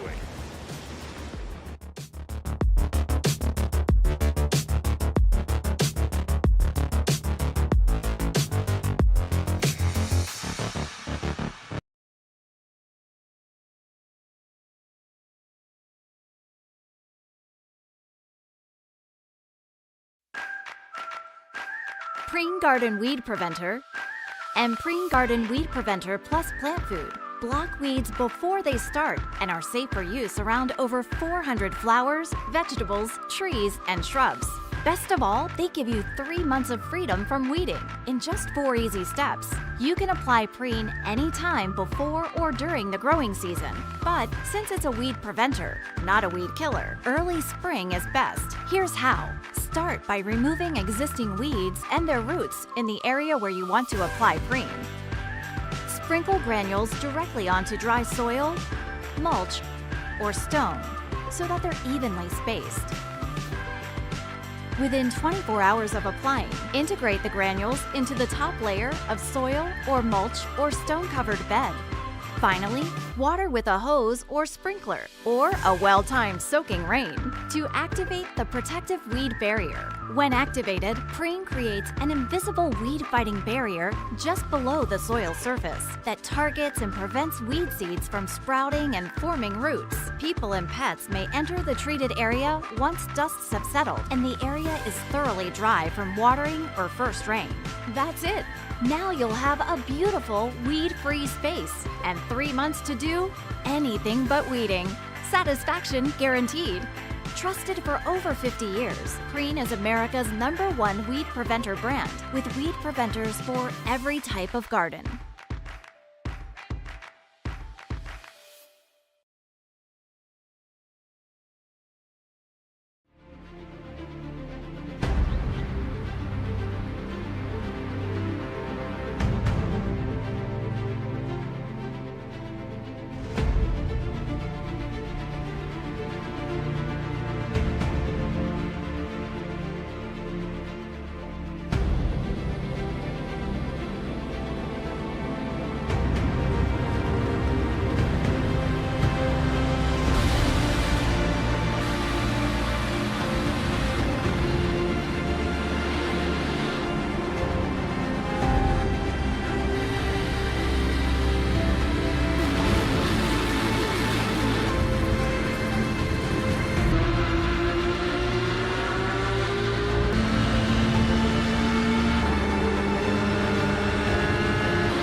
Basket can't defend. He's got the outside line for the second part, and he can't hold on. Going the long way around. We're going to be 3 wide for the lead as they all come to the line. Who is going to take it in the end? And here comes Lockwood. He's going to make the move to the outside. Quinn tries to force him off a little bit, but there he goes.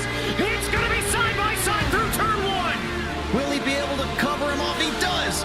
Weaving back to the left-hand side. Reynolds is trying everything. The kitchen sink is being thrown at it. They're leaning on each other. Coming into turn number 3. It's going to be a drag race through 3 and 4. Coming back to the line. Here comes Frisch on the bottom. Richard's going to hold the inside. Tries to be the late breaker here. They're going to be side by side through the final chicane. They bang doors, but keep it clean. As they're still 4 wide on the run down into the back straightaway. Demerit's looking for a line as well. What is going on in Michigan?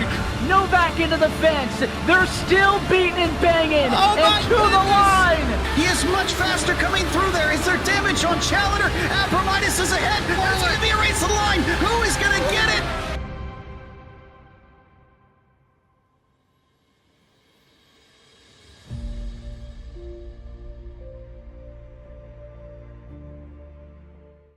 My name is Leon Kyles. I'm a prostate cancer survivor. I have 2 adult children, 134, 125, and a wife. And I'm glad to be here today.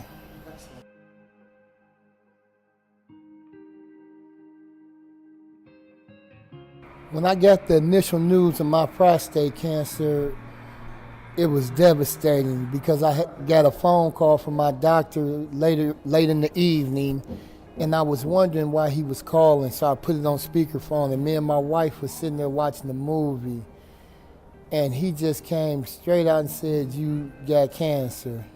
You know, the first thing that went through my mind was, man, am I gonna make it? So I had a lot of different thoughts going through my mind. You know, I didn't know if I was gonna be able to survive, you know, what was gonna happen with my wife, my kids, and You know, I felt hurt, a lot of pain.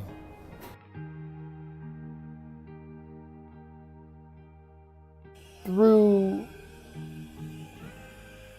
211, actually. They gave me the number to Trisha Hope, and which was a great thing because Trisha Hope has been very helpful throughout my process of going through my cancer, going through my surgery. Now it's in remission. I don't have it anymore, no diagnosis. And she really helped me with some bills and stuff like that with a grant that I appreciate very much.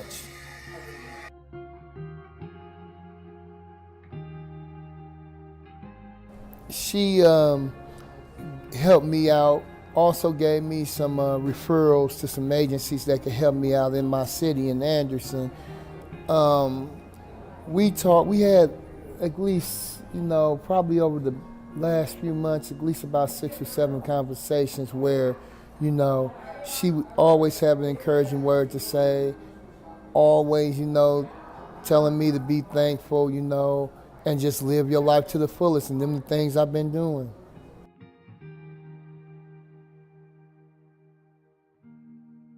Anybody that may be experiencing cancer in any shape, form, or fashion, trust God. You have to be patient. You have to make go to your doctor's appointments, and then just, live your life to the full extent. Enjoy yourself, and just keep moving forward because God is there for you.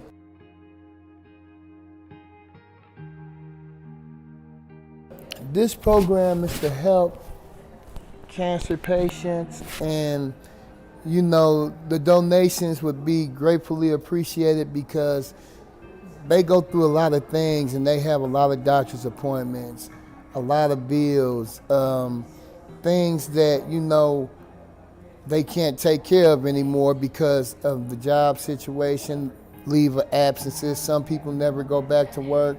Some people are going through chemo and they need a helping hand. So if you could donate anything to help the Trisha Hope Foundation, it would be greatly appreciated.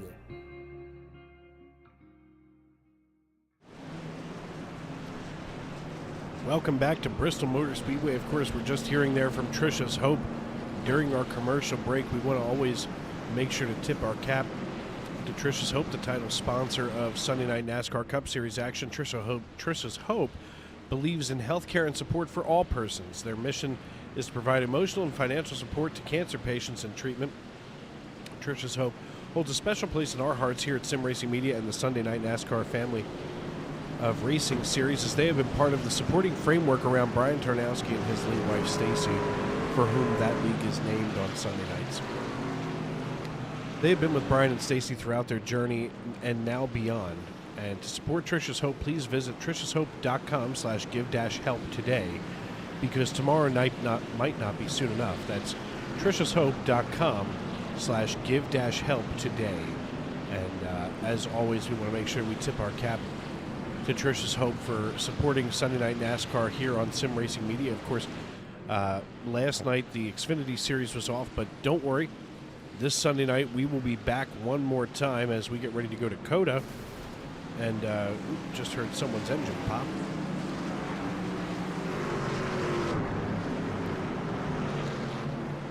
As we get a chance here to check in on our upcoming schedule. Of course, Sunday night in the Stacey Strong Cup Series, right here on Sim Racing Media, we're going to be at Circuit of the Americas for the Echo Park Automotive Grand Prix for 233 miles, 68 laps.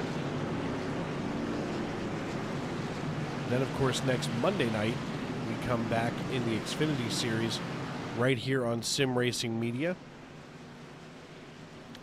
Once again at Circuit of the Americas for the Focused Health 250.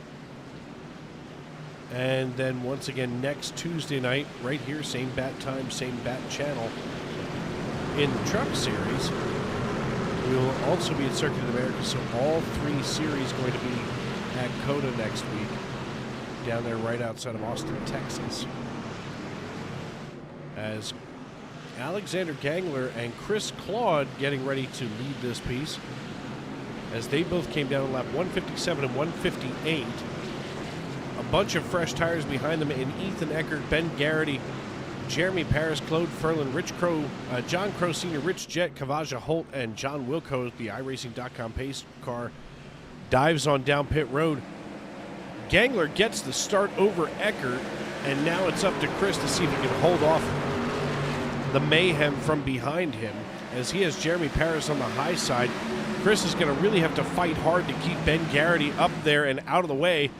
Otherwise, he's going to have to cede that position. Chris deciding to stay on the low side, maybe trying to cool his tires off, as that's not near as abusive on the rubber in that bottom groove. But Alexander Gangler is fighting his teeth out just behind Ethan Eckert, as Eckert took over the lead a moment ago here in the 11 Verizon 5G Ford F-150. Now we're going to start to see Gangler melt through the standings, just as Chris Claude is back in 9th here ahead of John Wilco out of McAdoo, Pennsylvania. We can see John here in his Chevrolet Silverado side beside Fairview, Tennessee's very own Chris Claude, as Chris now has melted all the way back from the front row into 10th position, just ahead of Norman, Oklahoma's Brandon Minto. So things maybe not necessarily looking up for Claude, as Ethan Eckert out of Chicago is going to lead this piece. He'll be joined just behind him from Flowery Branch, Virginia, Jeremy Paris. Ben Garrity in the number 65 going to be in 3rd position. Claude Ferlin in 4th. Rich Jett in 5th. John Crow Sr. in 6th position. Kavaja Holt out of Waynesboro running in 8th, with John Wilco out of McAdoo, Pennsylvania. Brandon Minto from Norman, Oklahoma, and Mitchell Davies rounding out your top 10. But and right now we're watching Gangler try to hang on to the top 10, but I just think it was too little too late for him, as he and Chris Claude both started on the front row, have now melted back into 11th and 12th respectively. And Ethan Eckert has picked up the pipe here, and I don't understand what a Pied Piper is, unless it's a Piper who also likes pie, which that day was just a few days ago, as we are here on the first day of spring. Of course, if you have a Rita's Italian Ice near you, first day of spring always means that, you know, you get some free ice over at Rita's. Of course, if you go in person. Alexander Gangler now registering as having crashed. Let's see what happened as the 13th caution comes out, the 11th caution for cause, as Gangler came down into turn 3 just way too tight, no grip on the right rear, and spins it around. Whoa! And you saw that puff of smoke, and that's the end of the 8th.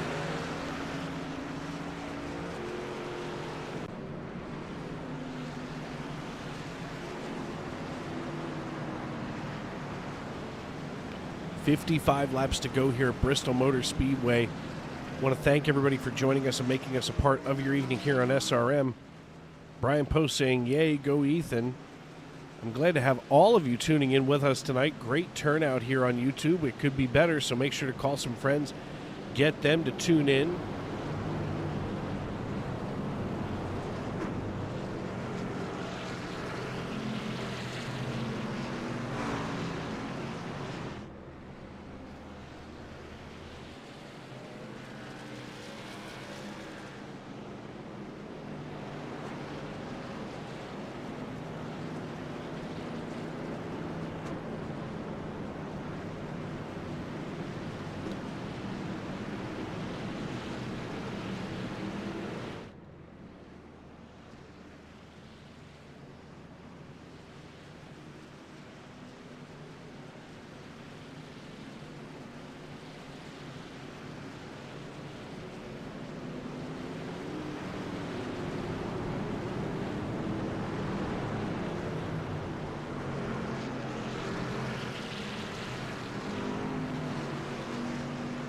Taking a look right now at the local racing scene.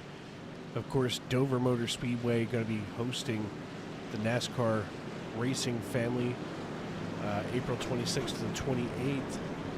Come on over here to Dover Motor Speedway.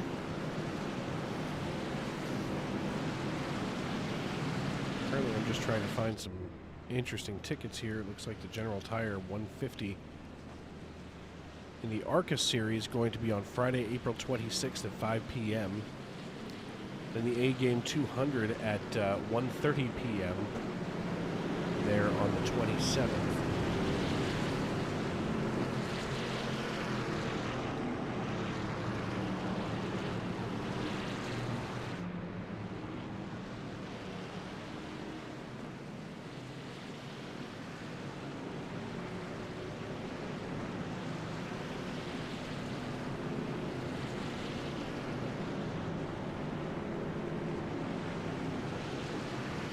And you know, race tickets not that expensive overall. I mean, $52 to have a reserved seat, so to speak, right near the start-finish line. Not bad at all. So check out your local racetrack. Support the things that you love. Of course, we love iRacing, but of course, without real racing, iRacing wouldn't exist. That's for darn sure. I'm looking, and there's a lot of empty seats now for Saturday, as the iRacing.com pace car lights are still out, or I'm sorry, are still on.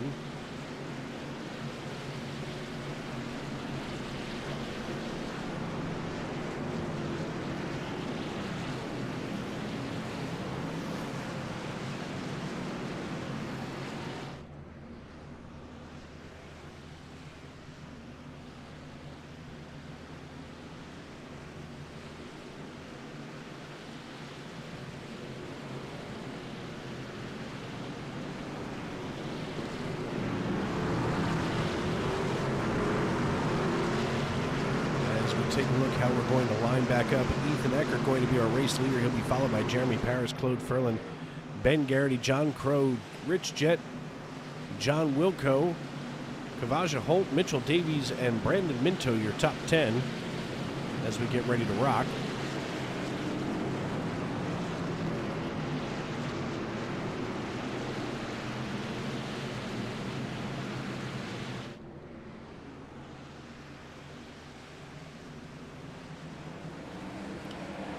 And we are back underway on lap 201. 50 laps to go now here at Bristol Motor Speedway.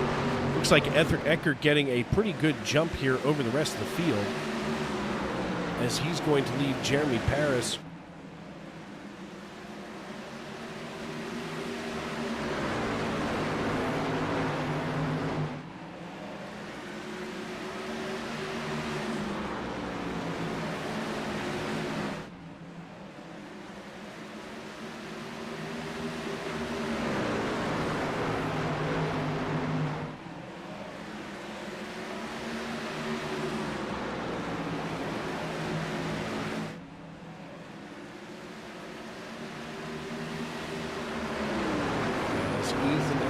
Now opened up 0.2 of a second. John Wilco running even faster at 14:41 this time by. As Eckert hauls it out of turn 4, he's going to be challenged by Jeremy Paris. Eckert with the speed here out of the Joe Gibbs Racing stable. He's got his F-150 all cranked up to crazy. He's the only Ford here, as we take a look at the car logos on the left side of your screen.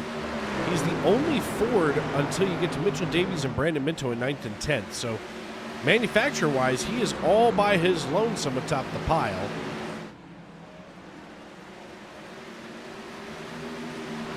Teammates kind of buried around him. As we take a look at the gap once again, looks like Jeremy Paris starting to close in on Ethan Eckert. Paris trying to find some way to get around the young man out of Chicago. Ben Garrity about 0.4 of a second behind the two of them. Rich Jett, though, in the double natural. That 77 Chevrolet Silverado looks to try to get around John Crow Sr. And looks like he's going to look to the inside here of Crow. And the double natural trying to work just underneath. This is going to be pretty interesting as we come down the front chute here on lap number 210. Now 41 to go. And John Crow able to hold him off one more time. We'll take a look at the old pit strategy here 31 laps on just about everybody's tires, with the exception, nope, that's everybody in the top 10. So they all came down on lap 179. Michael Astuto came down on lap 180, 197 for Claude.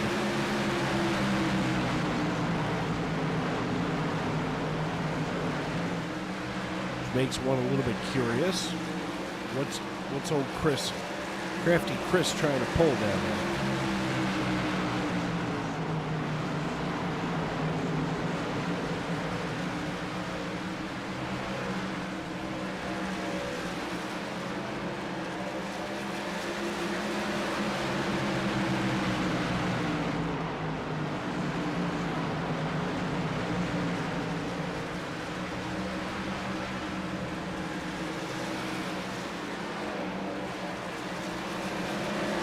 Ethan Eckert now out to nearly 0.3 of a second over Jeremy Paris. Maybe Paris just kind of backing off to cool the old tires down. Michael Astuto running in 11th position right now, just behind Brandon Minto. So Astuto looking from the outside in on the top 10, while John Wilco, this little gaggle of cars here, these race trucks all kinds of cranked up to crazy as Wilco and Kavaja getting ready to do battle. Wow, a bounce off of Randall Watkins for the 95. And now that allows Kavaja Holt to get right on the inside of the 95. And that was incredibly close, as now Kavaja looks to see if he can get around John Crow. And he does. So John Crow now running in 8th position, while John Wilco is going to try to get a hold of him next.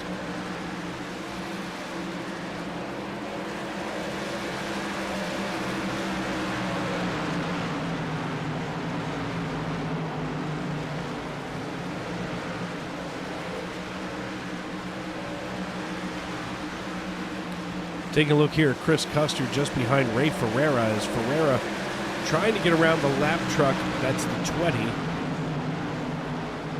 I'm sorry, that's not the lap truck, but that is the 20 of Mitchell Davies. Davies up 19 positions. Rich Jett, the biggest mover of the race right now, running in 4th, has the double natural there, almost on the podium, as there's at least 1.2 seconds between himself and Garrity, while Kavaja is trying to battle him. So now we're going to see that gap widen ever so gently.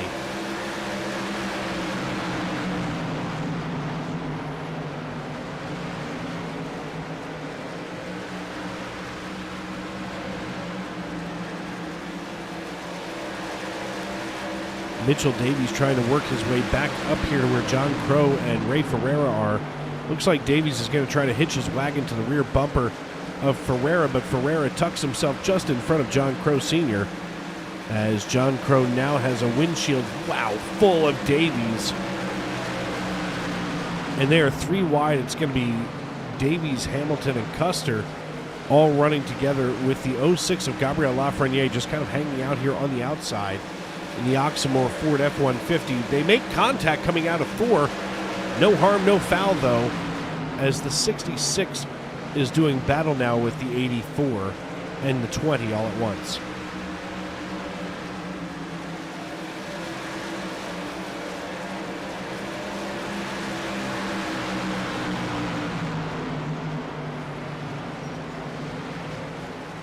Ethan Eckert now out to 0.4 of a second over Jeremy Paris. Paris with nearly 2 seconds over Benjamin Garrity, who Garrity is trying to hold off Rich Jett and Kavaja Holt. Rich Jett, though, right now the biggest threat to that 3rd step on the podium tonight, as the Smithfield, Pennsylvania native chews on down the distance between himself and Ben Garrity. Ben Garrity sounds like some type of a last name from somewhere in the Middle East, like his name is David Ben Garrity.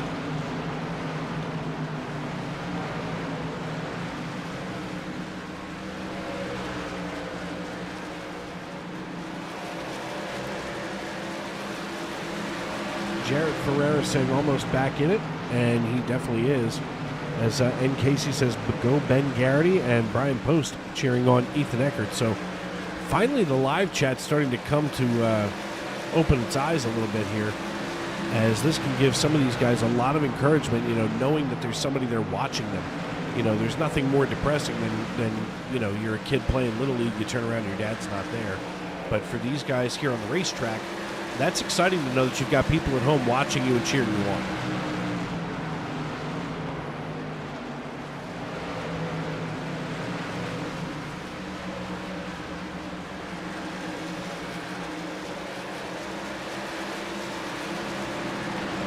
Side by side are Garrity and Jet, as Jet trying to work his way onto the podium. Garrity not making it easy, that's for sure, with now 18 laps to go at Bristol Motor Speedway.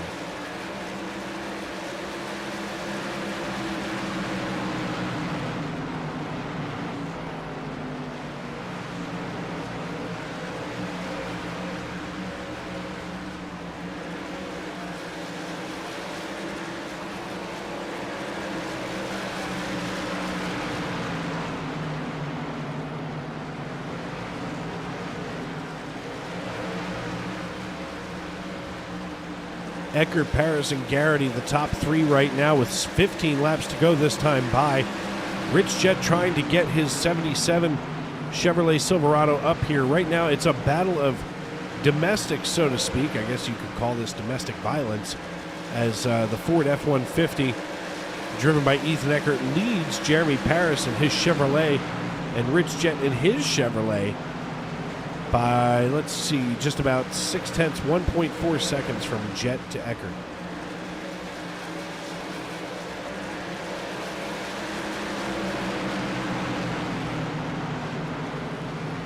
Now 1.8 seconds from Jet to Eckert. He worked his way past Garrity. Now the question is, can he get around some of these lap cars and take a run here at Jeremy Paris with 13 laps to go? Jeremy Paris looking very comfortable right now in his Chevrolet Silverado, but at this point, all bets are going to come off the table. We're going to wipe everything clean and lay on the pass line, that's for sure. Let's see if we can roll a 7 out for old Rich, as Rich now works as hard as I've ever seen another human getting underneath Jeremy Paris.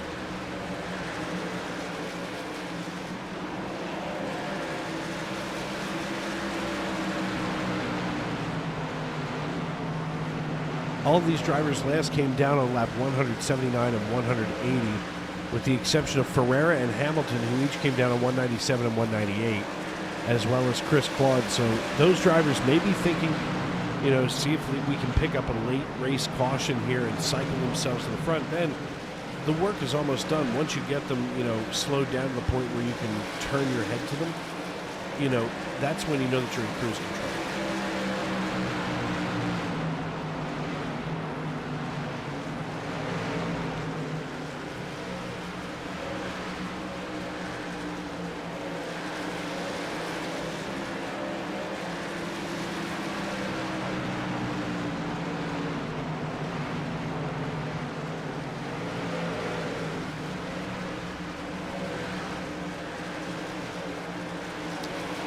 Seven laps to go now. Ethan Eckert leading this race just ahead of Rich Jet. Rich Jet trailing him by about 1.2 seconds, so he's got some room to make up. Jeremy Paris now starting to fall by the wayside. Right now, Jet and Paris, if they want a good run at the lead, they've got to get a caution here with 6 laps to go. Paris rolls it out of turn number 4. We're now 5 to go here at Bristol Motor Speedway. You're watching the Tuesday Night NASCAR SNN Truck Series live on Sim Racing Media. Dave Regal in the Tony Trapasso Memorial Broadcast booth. Working lap 245 as we are now 4 to go. Ethan Eckert leads this piece. He waited all night long to get up here. We haven't seen anybody be very dominant all night long, as we've had a string of cautions all night. And finally we get that long green flag run that Ethan Eckert's been waiting for here in the 11 truck. And as Ethan Eckert comes down, oh no! A caution comes out here with 3 laps to go. Ray Ferreira and Jamie Beasley involved. Let's see what happened here.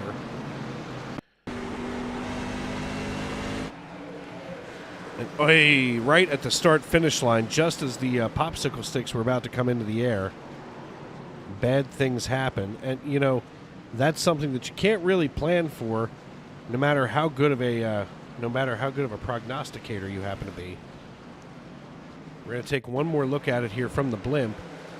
We see John Crow just clip the 40 and spin him around. And once again, the iRacing.com pace car coming out to lead the field.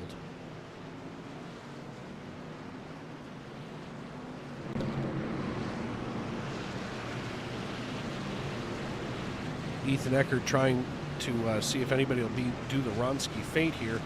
As Eckert last came down on 179, Jeremy Paris coming down pit road. That's going to cycle what should have been Ferreira up into the lead.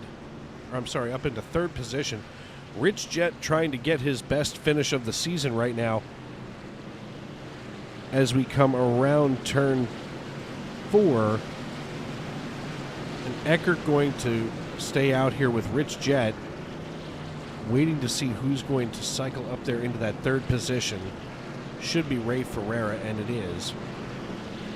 Chris Claude, who came down on 197, he's got the second freshest tires up there, along with Ray Ferreira. He's going to have to drive his heart out if he wants to finish on the podium there in the number 10 Monster Energy Toyota Tundra. So we're going to see what happens here as we are going to go to NASCAR overtime. Folks, what that means is that when we finally see the green flag wave again, green flag's going to wave, we're going to race around this half-mile speedway. Here's what happens, though. If the caution should come out between the green flag waving and the white flag waving, we will rack them, stack them, and do it all over again. If, however, we go green flag racing and the white flag waves, the next flag ends the race, whether it's yellow or checkered. Ethan Eckert all over the racetrack. The young man just needs to focus on bringing it home right now, that's for sure. If he wants to be able to capture that checkered flag, he's got to get some discipline in his shorts up here. As now he's just kind of toying with the iRacing.com pace car, almost like he's taking a victory lap, maybe a little prematurely. As we're on the 14th total caution for the evening, 12th for cause here. This one brought out by Jamie Beasley and Ray Ferreira.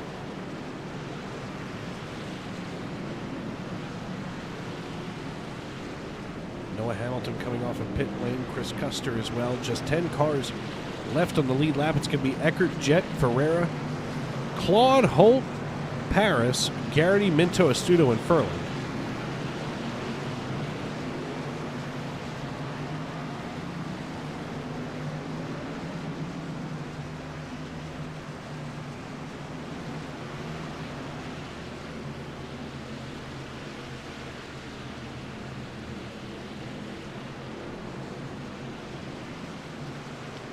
The iRacing.com pace car going to stay out for one more lap here as we make sure that the field is everywhere they're supposed to be. We don't want any kind of false starts, black flags, or accidents happening. We've had enough accidents on the racetrack under green. Let's not have it under caution.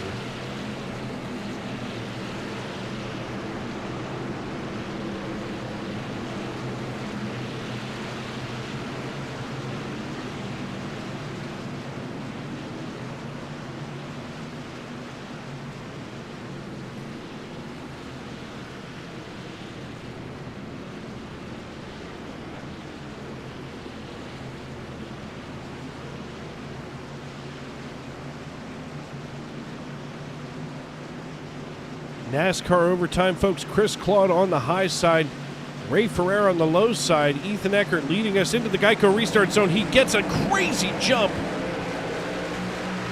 and gets 0.6 of a second over Chris Claude. He may be guilty of jumping early in the restart zone. Chris Claude now having to hold off Kavaja Holt, who just splits Chris and Rich Jett, and we are under caution once again. That's going to freeze the field. And it looks like we've had a massive crash deeper in the field. Curious to see what happened there. But, benefactor may be Eckert, who just absolutely looked like he jumped the caution flag. The green flag. We'll have to look back there and see in just a moment. There's Jeremy Paris rubbing up against the 65, bouncing off the 53, turning Astuto around and pirouetting down and just collecting half of the remaining field. So Jeremy Paris effectively ending his evening. Let's look once again at the green flag here, while Ethan Eckert gets himself all kinds of excited. We're going to watch this at half speed for the time being. We're gonna watch the iRacing.com pace car lead us slowly down, and as he makes that left turn, we're gonna see when Eckert hits the loud pedal, and it's literally as he comes into the restart zone.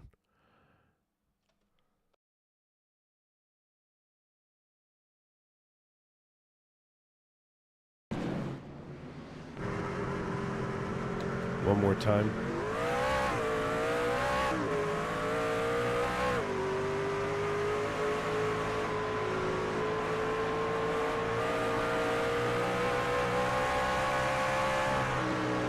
We know he spun the tires because he had to baby it going through 1 and 2, but Ethan Eckert with a clean start. That's going to put Chris Claude in second position now.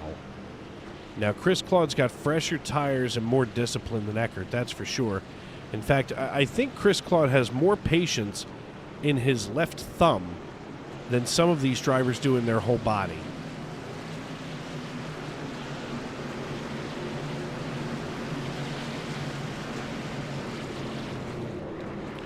We see Chris here in the number 10 Monster Energy Toyota Tundra, as he is just behind Ethan Eckert, the new boy king, kind of replacing Joseph Lester, I guess.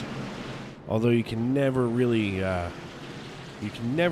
replace the greatest at being the boy king.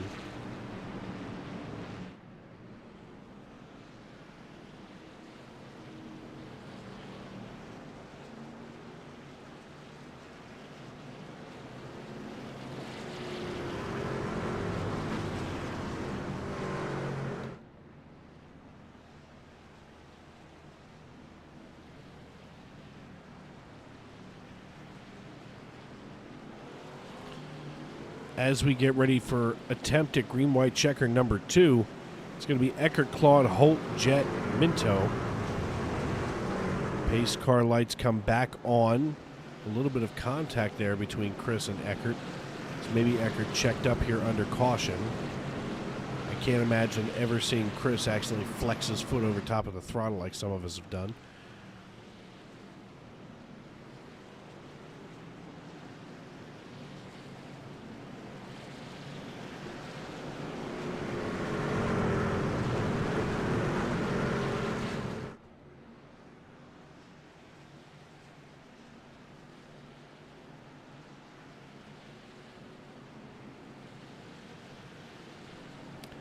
The iRacing.com pace car lights are out. That means that this time by, we will be going back green flag racing under NASCAR overtime rules.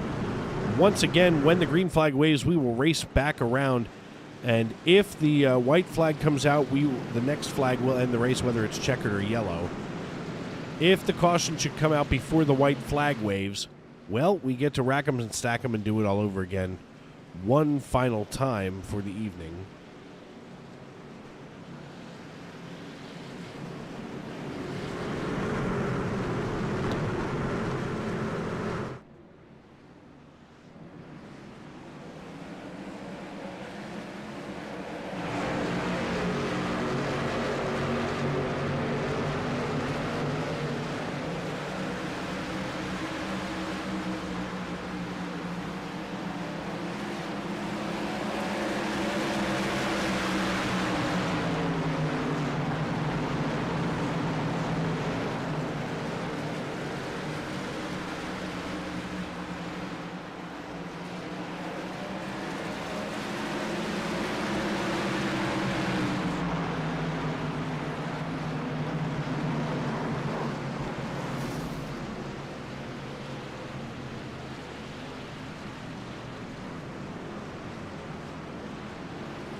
What a finish tonight we have as Ethan Eckert, Rich Jet, Michael Astuto, Brandon Minto, Chris Claude, and Claude Ferlin Ben Garrity, Ray Ferreira, Chris Custer, Kavaja Holt make up your top 10. Very proud of all of that competition there at the very end.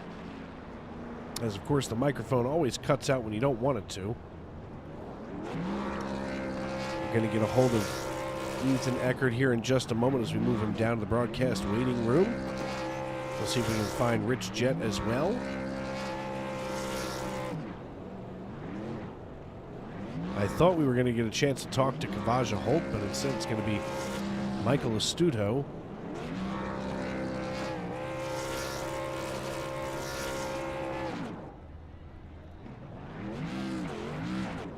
And wherever Rich Jett happens to be,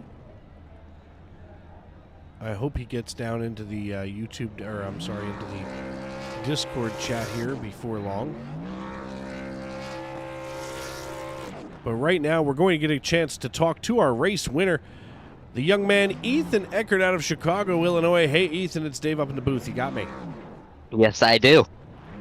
Well, man, listen, we talked pre-race. You wanted me to talk to you at some point during the race. It didn't happen that way, but here it is as you burn it down here at the start-finish line. How do you feel, young man?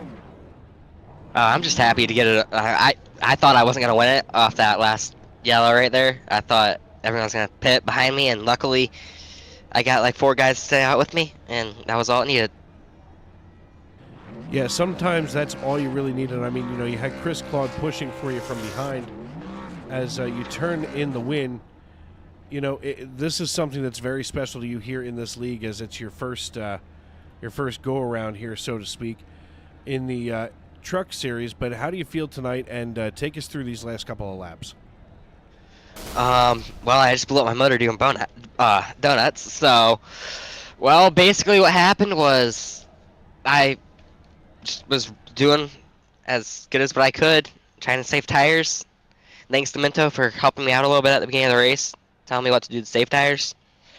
And just I hung on for the win. I thought that you did. And when you did here at Bristol Motor Speedway, if you're gonna collect your first win, it might as well be at the last great Coliseum. Before we cut you loose tonight, who do you need to thank and shout out tonight? Well, I definitely want to thank Chris. He helped out a ton on that last restart. He didn't get the best restart. I wanted him to get a better one, but he did good. Thanks to Joe Gibbs Racing. Thanks for Chris again for putting it on. Thanks for you for broadcasting all this. And yeah, that's pretty much it. All right, man. Well, listen, congratulations. We'll see you next week at COTA. I don't know about that, but possibly. COTA's not good. All righty. Next up here on the list is going to be the great one, Rich Jett. Hey, Rich, in the double natural, it's Dave up here in the broadcast booth. You got me? Yes, sir. Well, you bring home second position to Schwanksville tonight. How are you feeling?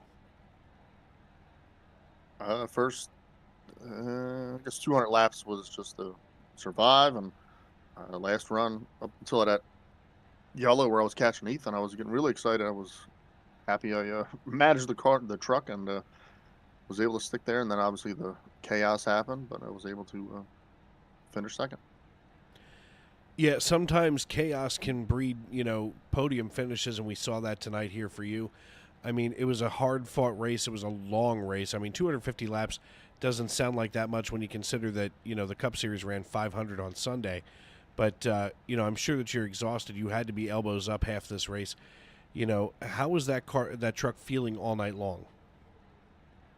It was really, really good. I think around like lap 170 or something like that, there was one point where I almost spun all by myself. I hadn't done that the entire race.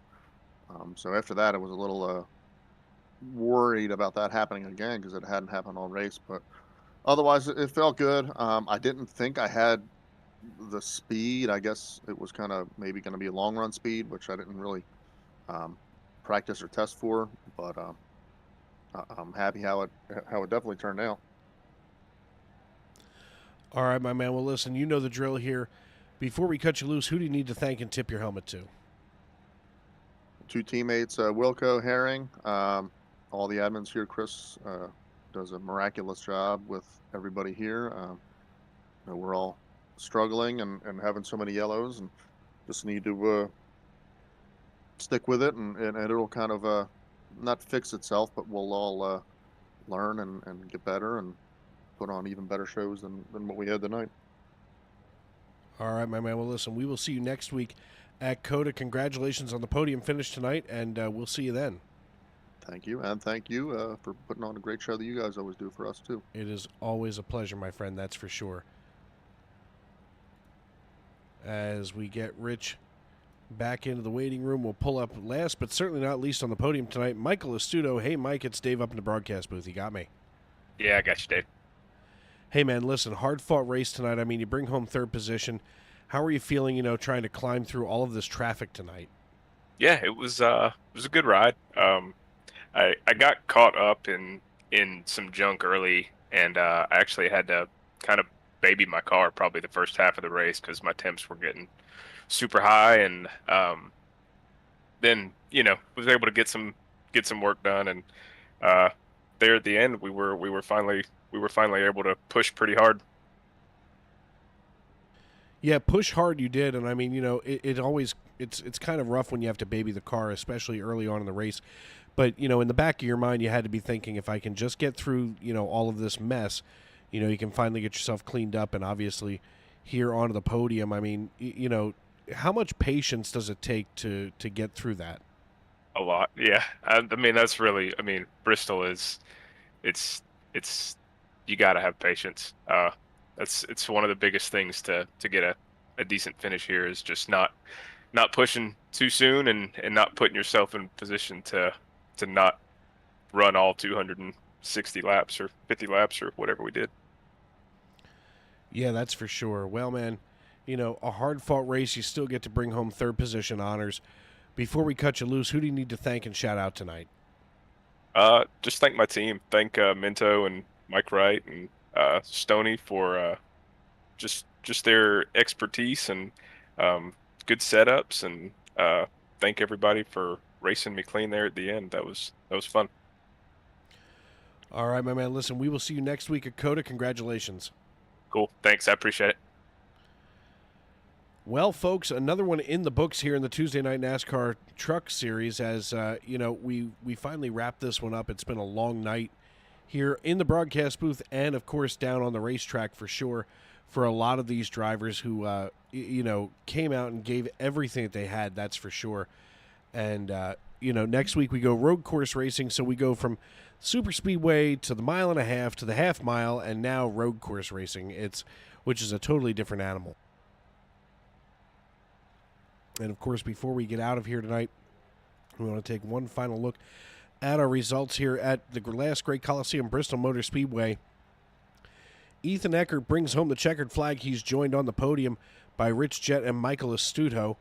Brandon Minto comes home in fourth, while Chris Claude rounds out your top five. Claude Ferland brings home sixth place honors, while Ben Garrity and Ray Ferreira finish seventh and eighth. Chris Custer finishes in ninth, while Noel Hamilton finishes in 10th, rounding out your top 10. Out of McAdoo, Pennsylvania, John Wilco finishes in 11th, while Ron Fitting and Stoney Benfield finish 12th and 13th. The Faster Pastor winning last week or 2 weeks ago at Las Vegas by default, and then finishes 13th tonight. John Crow Sr. finishes 14th, while Kavaja Holt brings home 15th.